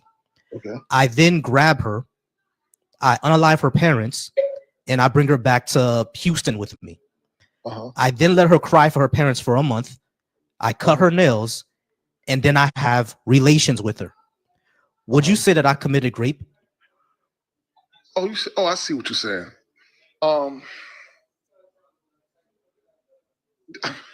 Did you have unconsented intercourse? Am I allowed to Yeah, I say just that? grabbed her from Mexico. Yeah, you could say that. I basically unalived her parents, took her back to Houston with me, and I let her cry for a month, and then I went ahead and had intercourse with her. So she was my captive, and we had intercourse. Would you call that grape? If she consented, no, that's not grape. But she's my captive. Where's the consent in being a captive? If she consented, if she said it's okay, even as your captive, that's not grape. Now, if Do you understand? if you make her your captive and she's fighting you off, then it's grape. Do you understand that a person who's captive cannot consent in anything that's happening? What I understand it is, just because you make me your captive, that don't mean that I'm feeling you to the degree where I want you to, be a part of me sexually. No, but could you answer his question? Excuse me, man. Who is that? No, I'm asking you. Oh, Could you answer that's his Israel. question? Like he just asked you a question. Like he just asked you a question. I mean, man, what is your bro? You throwing, man? What was your question, sir? Man, bro, what is he talking about? Go ahead, sir. My question was again, if I went to war into an enemy country and I took a woman captive with me, I took a POW, and then after a month I had relations with her, would you consider that grape? And I answered that Because question, no. You wouldn't consider that grape. Okay. Hold on, if she consents, if she say yes, fine, let's do this, that's not grape. But if you take, because you take a person captive, that doesn't mean you have the right to have intercourse with that person and they're okay with it. It's just that simple. So that's grape. And that's what I was referring that's exactly to what earlier about. He asked a question as, how can someone who is captive give consent? This is the question. Right. Consenting people can't. I mean, captive people cannot consent to anything. Like they just can't. You know what I'm saying? And in every law and every philosophical argument, a person who's captive, one who I have control over, they can't consent, even if they say they do. I have power over them. There's no consent. So basically, what you're telling me, is this the equivalent of being incarcerated and in prison? Right. In my scenario, she's my captive. Even if she gets Stockholm syndrome, she's not consenting. I'm still graping her if we have intercourse. So here's my question. So just because I've been incarcerated, the warden has the power to intercourse me because I'm incarcerated? No, I'm not saying that he this is what I'm saying. You stumbling, bro. No, I'm listen to what I'm saying, bro. I'm listening. I'm not saying that in the law he has that right. I'm saying if he does do that within his power as the warden, that would be considered grape, correct? If the warden chooses to intercourse me or intercourse a person without my consent, that's grape. All right. Now, What I'm saying, what I'm saying is that I'm not sure if you realize this, but we're gonna go to wardens and prisons. Okay. A male warden having intercourse with the female prisoners, right? You know what they call that? Even if the prisoner consented, you know what they call that? No, I They don't. call it grape. That's still grape. Even if she said, I said yes, it's still grape. You know why? Because the warden has the power over it. There's an imbalance of power. Okay. Because remember, grape is about power and it's about consent. So if there's an imbalance of power, it's grape automatically. So then, based off of if that's the premise, then fine. Yes, it's grape. Okay. Deuteronomy 21:10, Deuteronomy book 21, 10 to 14. Gotcha. When you go out to war against your enemies and the Lord your God hands them over to you and you take them captive, suppose you see among the captives a beautiful woman whom you desire and want to marry. And so bring her home to your house. She shall shave her head, pare her nails, discard her captive garb, and remain in your house a full month mourning for her father and mother. After that, you may go into her and be her husband, and she shall be your wife. Okay. This is the exact scenario that I gave you with when I'm an army person going to Mexico, and with the warden and the female prisoners. That's great. And this is Yahweh speaking to Aaron. Well, here's the thing. Would that scenario be in place had Adam not rebelled? No. Doesn't matter. Yes, it does. That's irrelevant. No, it's the reason that it's irrelevant is that these people, the reason that it's irrelevant is that these people are not Adam. No. Again, what makes it relevant is that they have the Adam nature. No, we don't. Adam has Adam's nature. No, you can try to. No, yes. So let me ask you this. You already consented. So let me ask you this. So grape is okay because Adam ate an apple. Is that what we're with right now? You already consented earlier that if you shouldn't be punished for the sins of your grandfather, but you're now making the same equations for Adam for grape. So, brother, what like I was saying to you is that you mean to tell me that the whole time you've lived, you have done everything right in the things that you knew that was right. You mean to tell me you didn't do them? I mean, you mean to tell me there's not a time where you went against what you knew was wrong in your heart? You're not addressing my question. Volcy? You're not addressing my question. Give me a second, Israel. Okay, I'm gonna answer you, City, but you gotta have to answer Israel's questions because he's also part of the conversation. Well, you can you can pretty much cancel me there because I'm not answering this question. No, you should lose my question. No, you're not gonna lose your question. What you asked me? You asked me, have I ever done anything wrong? I'm human. No, of course I have. I didn't ask you that. I did not ask you that. I asked you something that you know in your heart. Because sometimes we could do something wrong ignorantly. You know, because you know you shouldn't do this. And you don't even want to do it. No, I've never done that. Excuse me? No, I've never done that. If it's something that I know is wrong and I don't want to do it, I'm not going to do it. Bro, okay, like, what I mean by you keep cutting me off. What I mean by that is, okay, you know it's wrong. Mm-hmm. You don't want to do it. So you pass the test that day to not do it. But then you know what? You finally give in the next day or a week later. That, my friend, is the nature that Adam gave us. That's called the sin nature. Again, let me show you, and I'm going to give it back to you. But what I'm saying, City, is that your scenario, if something is wrong, I know it's wrong, and I don't want to do it, I'm not going to do it. I've never done that before.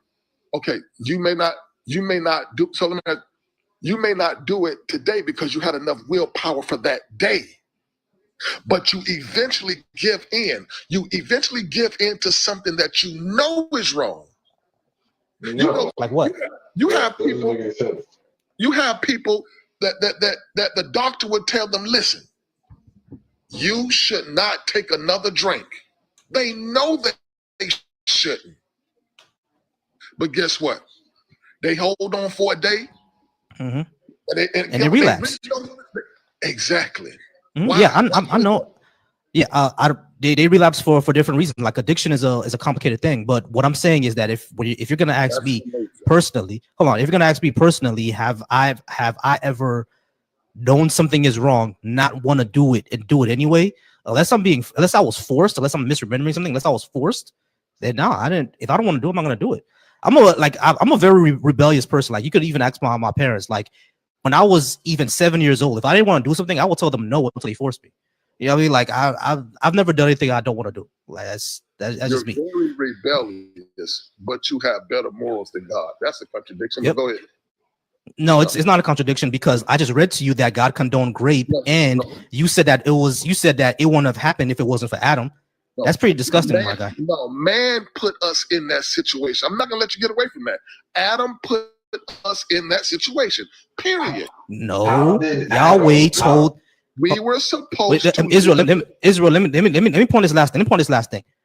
Yeah. City. Yahweh is telling Aaron that his soldiers can go do this thing. How is that the fault of Adam if Yahweh is telling Aaron to go do it? Okay, Yahweh, without me taking an in-depth look into it, Yahweh would have never ever presented that to them had Adam stayed in the rightful place. That's what I'm saying. That's ridiculous. You're saying that because your grandfather thousands of years ago ate fruit from a magic tree, I'm gonna order you to go grape people. That's stupid. Okay, no, this is what I'm saying. This is what I'm saying right here. And this is me based off of just me studying thoroughly. This is what I'm saying. Adam, do not touch that tree, because the day that you touch that tree, it will not just affect you. It's going to affect your sons. It's going to affect your grandsons. It's going to affect. This we don't want to do. This is what this. So again, this is why God said, you know what? Because of one man's sin, all die, and because of one man's righteousness, we all live. And that's when you receive Jesus. So the fall came because of Adam's rebellion, and we get to be made alive again because of Jesus' righteousness. But people don't want to receive that, and they have that right. Okay, but okay. So, City, I'm gonna repeat myself. So God's logic is okay. So Aaron, your great grandfather thousands of years ago ate fruit from a magic tree. So go grape these people. That makes zero logical sense at all. No, yes, not God's logic. Literally, because like as I already said, the verse that I read to you was Yahweh speaking to Aaron. You're saying, hold on, wait, let me finish. You're like, no, this is your God's logic. Let me finish. Be quiet. Let me finish for a second. Let me finish. Be quiet. Let me finish. So, you be quiet, man. Let me go ahead and mute you real quick. Okay. So the verse that I just read to you is Yahweh speaking to Aaron. You're saying that this happened because he ran. He ran. Of course, he was going to run. Yeah, he just ran. But we pointed out the false logic in his own logic and didn't want to acknowledge it. Mm-hmm. Yeah, we pointed out the false logic and like it's really simple. It's really simple. You know, I mean, I don't know why he's running from this. It's really simple. Like Yahweh demanded this of Aaron, and he's saying he demanded that because of what Adam did. Like I don't. No, City, you ran. Yeah, I was trying to speak, and I asked you to be quiet for a second, and you telling me to be quiet, so I had to mute you. All right, this is my live. You don't run it. This is my live, Aaron. You don't run it. I mean, City, you don't run it. Immortal, you're already here. Give me 5 more minutes. All right, I didn't drop you, City. You're the one who dropped. I was just trying to explain something. I was trying to explain something to you, and you didn't want to be quiet for a second, so I had to mute you. You didn't want to be quiet for a second, so I had to mute you. All right, so be quiet for a second while I explain this. Be quiet for a second while I present my argument. Be quiet for a second while I present my argument. Okay. So this is my argument. Be quiet for a second. Shut the fuck up while I present my argument. So this is my argument, right? My argument is that you said that the reason why God ordered Aaron to go ahead and do this was because of what Adam did in the past. So my argument is that what you're saying is basically because Adam ate fruit from a tree thousands of years ago, therefore Aaron, go grape these people. Because that's what I just read. What I read to you was God demanding grape. So you're saying that hold on. In this verse, Yahweh is speaking to Aaron. You're saying that this only happened because of what Adam did. So if I'm taking what you're saying into consideration, if I'm taking what you're saying, Adam did something. So thousands of years later, Yahweh told Aaron to grape people because Adam did this thing. How does that connect? That makes no sense at all. Can you make sense of that? I've already made sense of it, bro. I told you. No, you didn't. You just said Adam did something. What does that have to? Be quiet. Be quiet. What does Adam have to do? What have to do? What does Adam have to do with Aaron graping people? What does Adam have to do with people graping people? And let me answer. What does Adam have to do with graping people? Be quiet and let me answer the question. No, you be quiet. What does Adam have to do with graping people? You can't have it. That's why I know it's disrespect. What does Adam have to do with graping people? Disrespect. Just be quiet. What does Adam have to do with Yahweh graping people? I'm gonna answer the question, but you don't tell me to be quiet. This is my life, sir. This is my life, sir. This is my life, sir. This is my life, sir. This is my life. Let me just explain to you what's gonna happen. Let me explain to you what's gonna happen. Let me just explain to you how this works. All right, how this works is that I make the demands here because this is my life. You don't make. You understand? Okay. Okay. You can. All right. You can go. You can go away. All right. Immortal, go ahead and come back up. I can go ahead and accept Immortal now. All right, Immortal, you can come back up. Nah, you didn't answer it. I dropped you because you're a fucking idiot. All right, King, go ahead. What you got for me? Oh, snap! I'm back on. Yeah, King Part 2. What's up, King? So God didn't tell him to go do that. He said when you do that, like he already knows that. Do that. All right, so he already knows that they're gonna do that, though. Great people. No, what happened in there, whatever happened in what you read, he knows that that's what's gonna happen. He didn't say go and do that. He didn't say go grape nobody. Yeah, he did. No, he didn't. Yeah, he did. I'll read it again.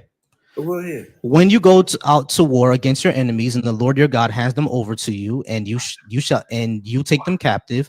Suppose you see among the captives a beautiful woman whom you desire and want to marry, and so you bring her home to your house. She shall shave her head, pare her nails, discard her captive guard, and remain in your house a full month mourning for her father and mother.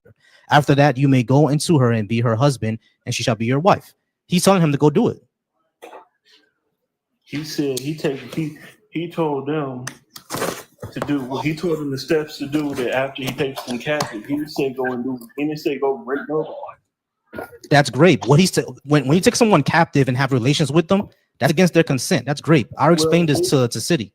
You do understand, like, and you are in the comments. So you do realize women, the dynamic between men and women today is not what it was back then. Like, yeah, I do understand that. That still makes it great, my guy. That still makes it great, my guy. You think that I'm trying to justify? Like, y'all be scaring the hoes, bro. Like, y'all really be scaring the hoes, like, for real. Bro, no, you. Y'all really be scaring the hoes, bro. No, you just stuck on this whole great because it's great. Trying to pacify women instead of adhering to what the Bible. I'm not trying to. Like, you can't. King, I'm not trying to pacify women. I'm literally saying that this is great. Like, I understand, King, I understand that the social dynamics between men and women were unequal back then. I do understand that. Exactly. What I'm saying is that I do understand. Let me finish. I can't control yourself. Jesus Christ. When I'm saying that I do understand that the dynamics were different back then. What I'm saying is this is still wrong, bro. This is still great. I don't care how long ago it was. He said when you go do it, because he already knows the nature of a man and a woman. So he says to go do it. Like, what are you saying? He knows what are you saying, bro? You said, hold on, wait. King, this.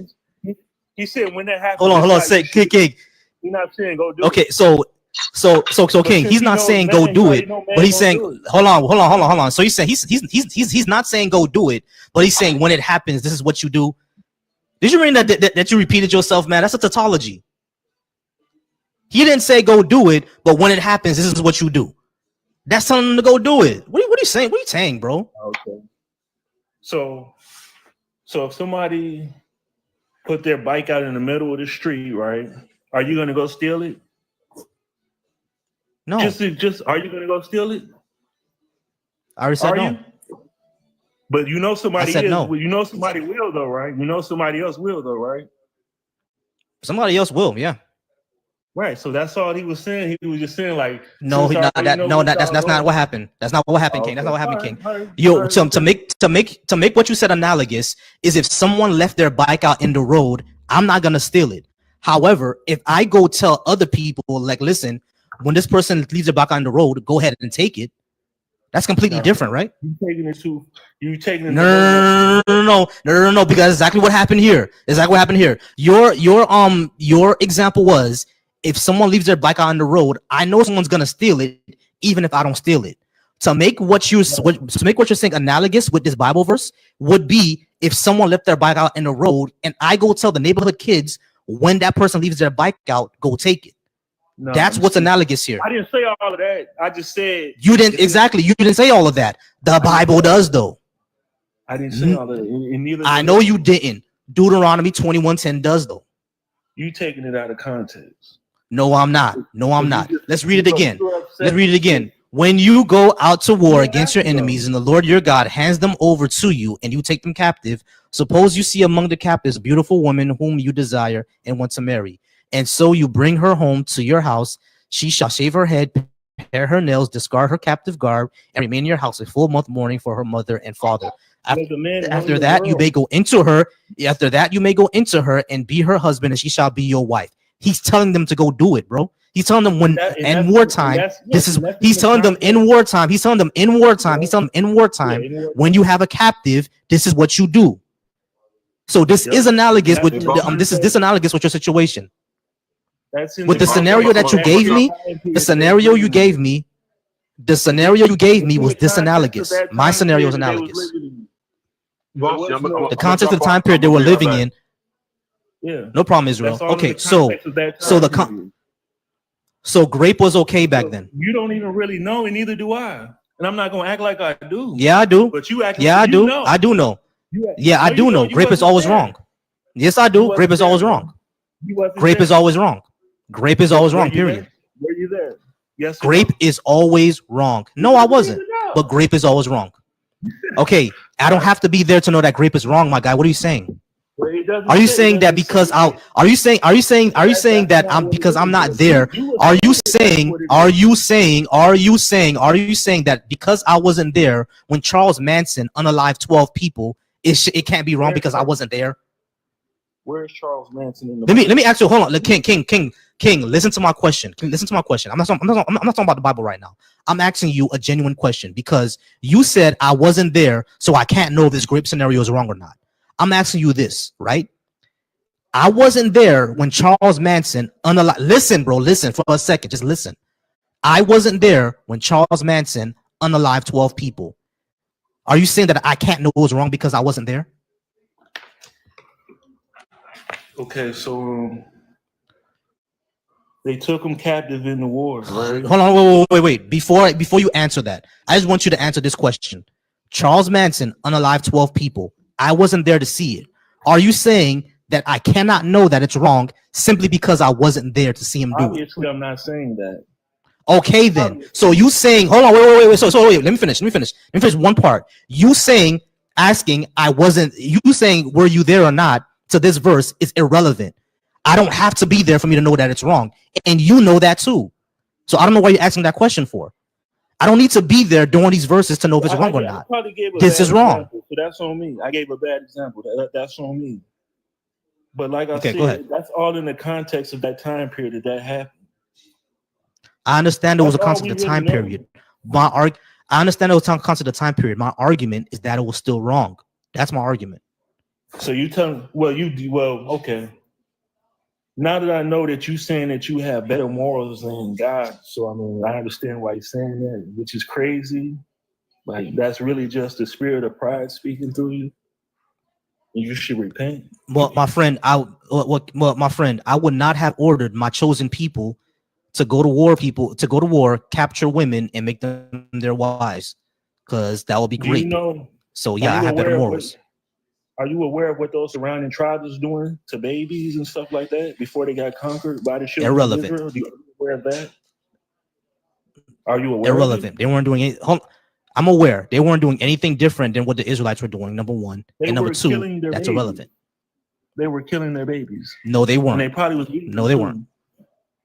No, they weren't. Yeah, they were. They were sacrificing. They No, were they doing the weren't. same thing that's going on today, sacrificing their children to You have a Molech. source for that? You have a source for that? The Bible, the Holy, is written Because in the I have Bible. a source that shows that I have a source that shows that you're wrong. It's literally written in the You know Bible. that, right? Bro. In Okay, I know that it's written. I know that's written. I know that's written in the Bible. What I'm saying is that the way that listen, hold on, King, listen. I know that the Bible describes them that way. What I'm saying is that the way the Bible describes them goes against the archaeological data that we have. It's wrong. No, What the you're Bible wrong, claims people were doing. Hold on, listen. What the Bible claims people were doing, they were not actually doing. And we know they weren't. Because you know better than No, God, it's not I know right? better than God. I know better than it's not that I know better than God. I know better than the Bible. You know better than Jesus Christ? Because yes. You're The archaeological evidence that these don't know what hold on, the claim, hold on, let's go back to your claim. The claim that these people were sacrificing their babies to Moloch is actually not true, because we actually found where Moloch is. Moloch is actually a cemetery that people like babies who were hold on, listen, man, listen, be quiet for a second, bro. Don't crash out. When we're talking about Moloch, that wasn't actually a god. When we look at listen, bro. When we talk about Moloch, that wasn't actually a god. When we look at the archaeological evidence, Moloch was actually a burial site for like babies who like died in birth or babies who like died early. That's where they buried them at. It wasn't actually a sacrificial god. When we look at like the historical like documents of these people, they actually don't have a god named Moloch. Moloch is always a reference to a cemetery of children and babies. They weren't sacrificing anyone. They found no child sacrifice altars because the cultures around that time that were sacrificing children, they actually had altars to sacrifice those children. We didn't find separate altars in these sites. And Moloch is a cemetery. And not only that, we can actually dig up the bones to see if they have any sacrificial scars on the bones, like, like a hole in their sternum and their chest and stuff like that to show that it was a sacrifice. They don't find that either. So the way that the Bible describes these people is completely wrong. That's my argument. Did you know any of that? Or hold on, did you know? Hold on, wait. Listen, King. Listen, King. Everything. Listen, King. Hold on, wait. Stop. Everything that I said right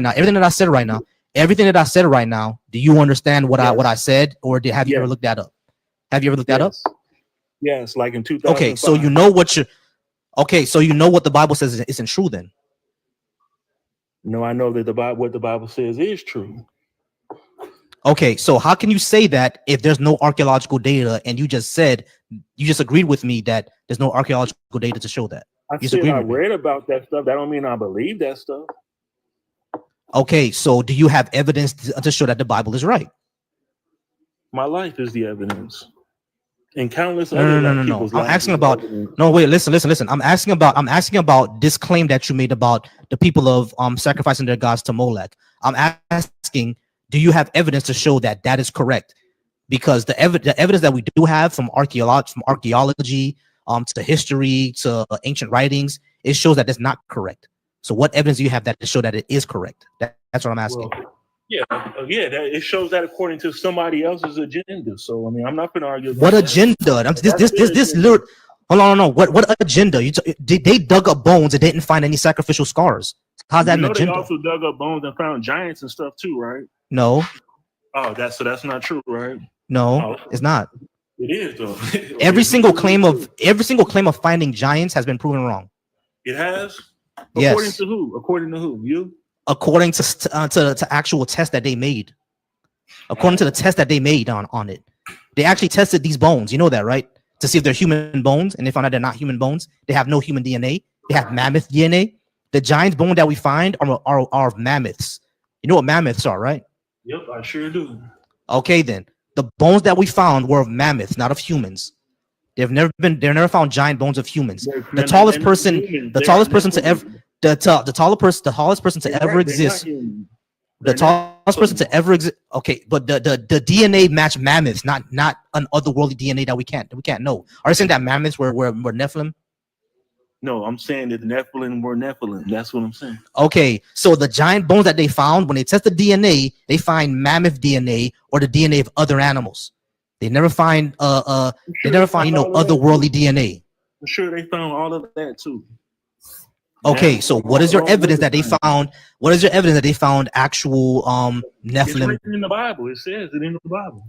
No, I'm talking about archaeological evidence. Do you have any evidence outside the Bible? Just because the Bible says something doesn't make it true. I'm not an archaeologist. Okay, then. So do you have no evidence outside the Bible? Do you have no evidence outside the Bible? Evidence, and neither do you. Say that again. You don't have no physical evidence either. Yeah, we do. I can go ahead and go to a museum right now and find the evidence. I can talk to an archaeologist. Okay, hold on. I can talk to an archaeologist. I can talk to a geologist. I can talk to a paleontologist. They can all give me the evidence. Who can you talk to give you the evidence of Nephilim? So can I. Who do you talk to? The same. Do you talk to archaeologists? Do you talk to geologists? Do you talk to paleontologists? Okay, so. Okay, go. So okay. So name me an archaeologist who found me the bones of Nephilim. Go ahead. I don't have their names at the top of my head right now, and I don't feel like going. All right, go on. You don't feel like going to search it up, really? You can swipe out the app right now and Google the name, or find it in your reference library. Go ahead. I'm cooking right now. No, you're not. You burn the food. You burn the kitchen down. As a matter of fact.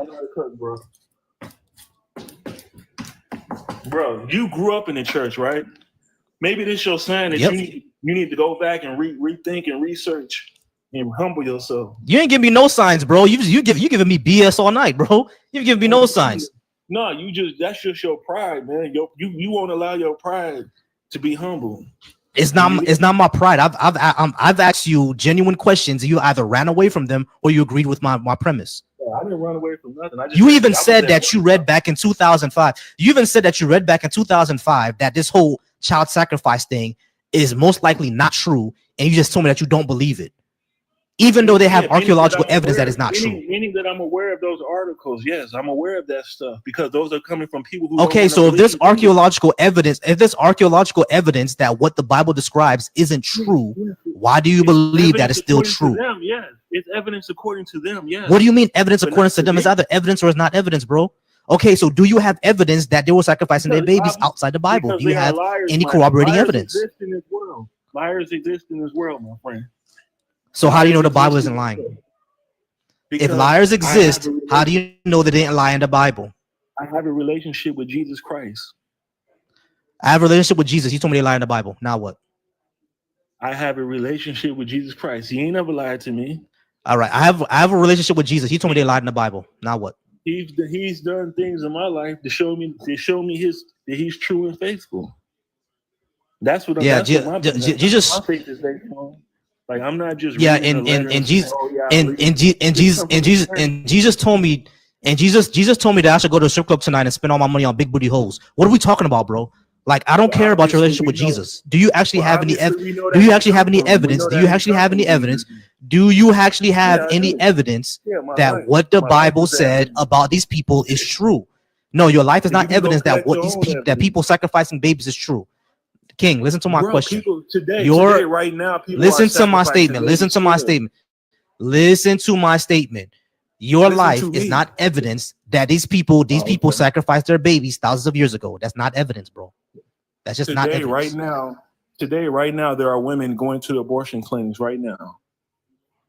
So? Right. Oh, so you don't think it was happening back then? What are you talking about? Literally the same thing was happening back then is happening today, my friend. No, you're talking about sacrificing children. These people weren't sacrificing children. That's what abortion is. Sacrificing children. Abortion is not sacrificing children. No, it's not. What is it then? What is it? Abortion is the ending of a pregnancy. What is a pregnancy? What is a pregnancy? Pregnancy is gestation of a fetus. Pregnancy is gestation of a fetus. Yeah. Yeah. What is a fetus? A fetus is a fetus. What are you talking A about? fetus is a man, or I mean, a fetus is a boy or a girl, right? A fetus could be male or female. Boy or girl Exactly. are gender terms. Those are children being sacrificed. No, they're not. How? How is that not? So you're telling me a fetus ain't a child? They're not a person yet. No, they're not a person yet. They're not a person until 24 weeks. The moment that sperm hit the egg, that was a person, my boy. Prove it. The proof is in you. The proof, bro. You was once a fetus, and now here No, you I'm are not. talking to me. You was once a fetus. Yeah, a fetus and a zygote. A fetus and a zygote are two different things, my guy. You were A conceived fetus and a in the zygote womb. are two different. A fetus and a zygote are two The zygote different comes things. first, and then the zygote, and then Yeah, you get zygote the comes fetus. first, exactly. And a zygote is just a Right. clump of So cells. There's nothing there. We were all zygotes. There's no sense we were all experience. zygotes. Do you know when sense experience happens?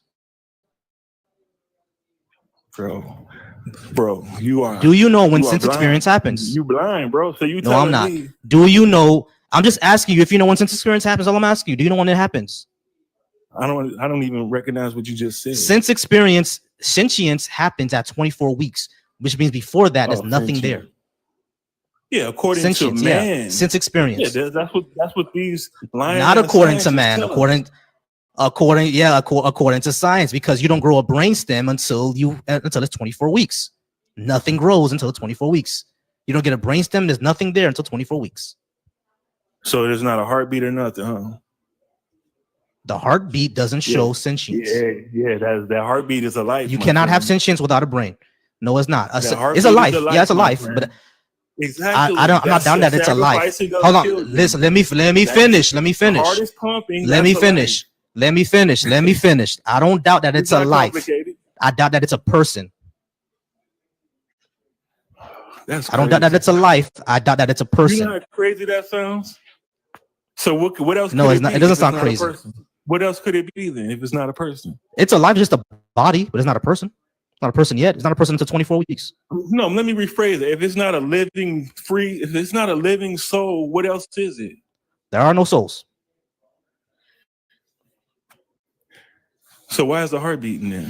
If it's not alive, it's alive. I didn't say it wasn't. I didn't say it wasn't. Kill it. Hold on. That's Wait. why they have to kill Listen. it. I didn't say that it wasn't alive. I said that it's not a person. It doesn't have a soul. There are no souls. So okay, at least you can admit that it's alive, and they kill it. That's a sacrificing of children. Son. That's not a sacrifice. Killing something is not a sacrifice.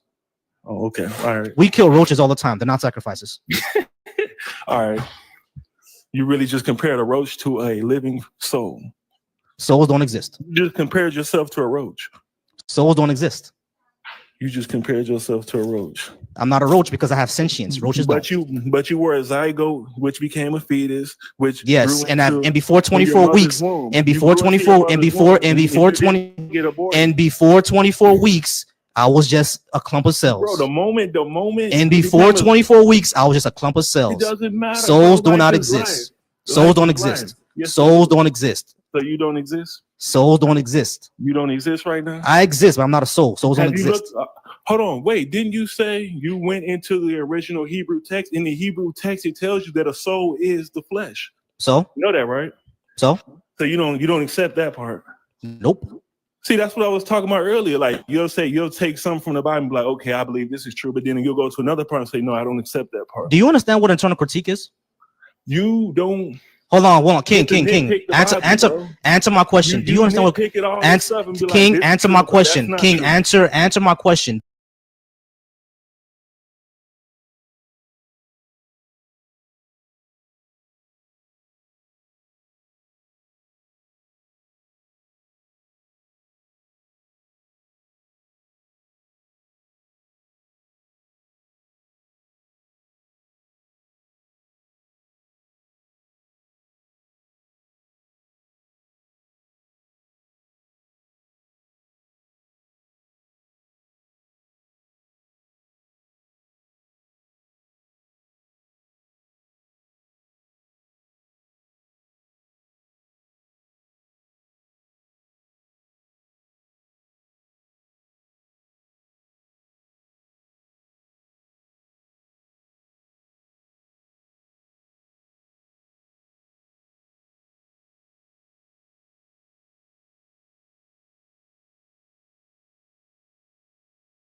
Yeah, I'm getting it back on now. My bad, y'all.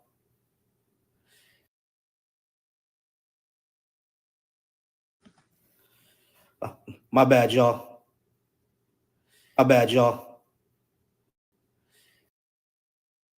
Yeah, I'm getting it back on now. My bad, y'all. Yeah, I'm getting it back on now. My bad.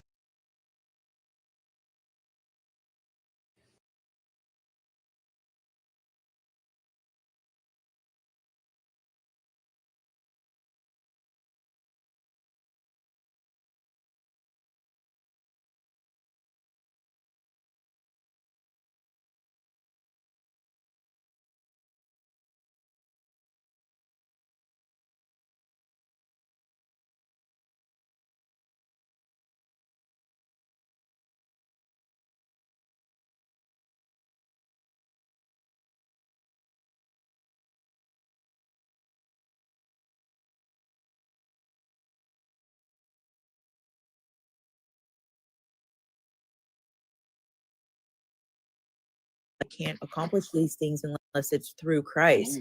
I feel like I can accomplish a lot of stuff within my own strength, but I also acknowledge that there's some stuff that I had zero control over. That's Russell, you. you mean to tell me that you're sitting on irrefutable proof of God and you're not gonna share it with us? No, I don't share stuff just to people. I don't share stuff that's super spiritual for me because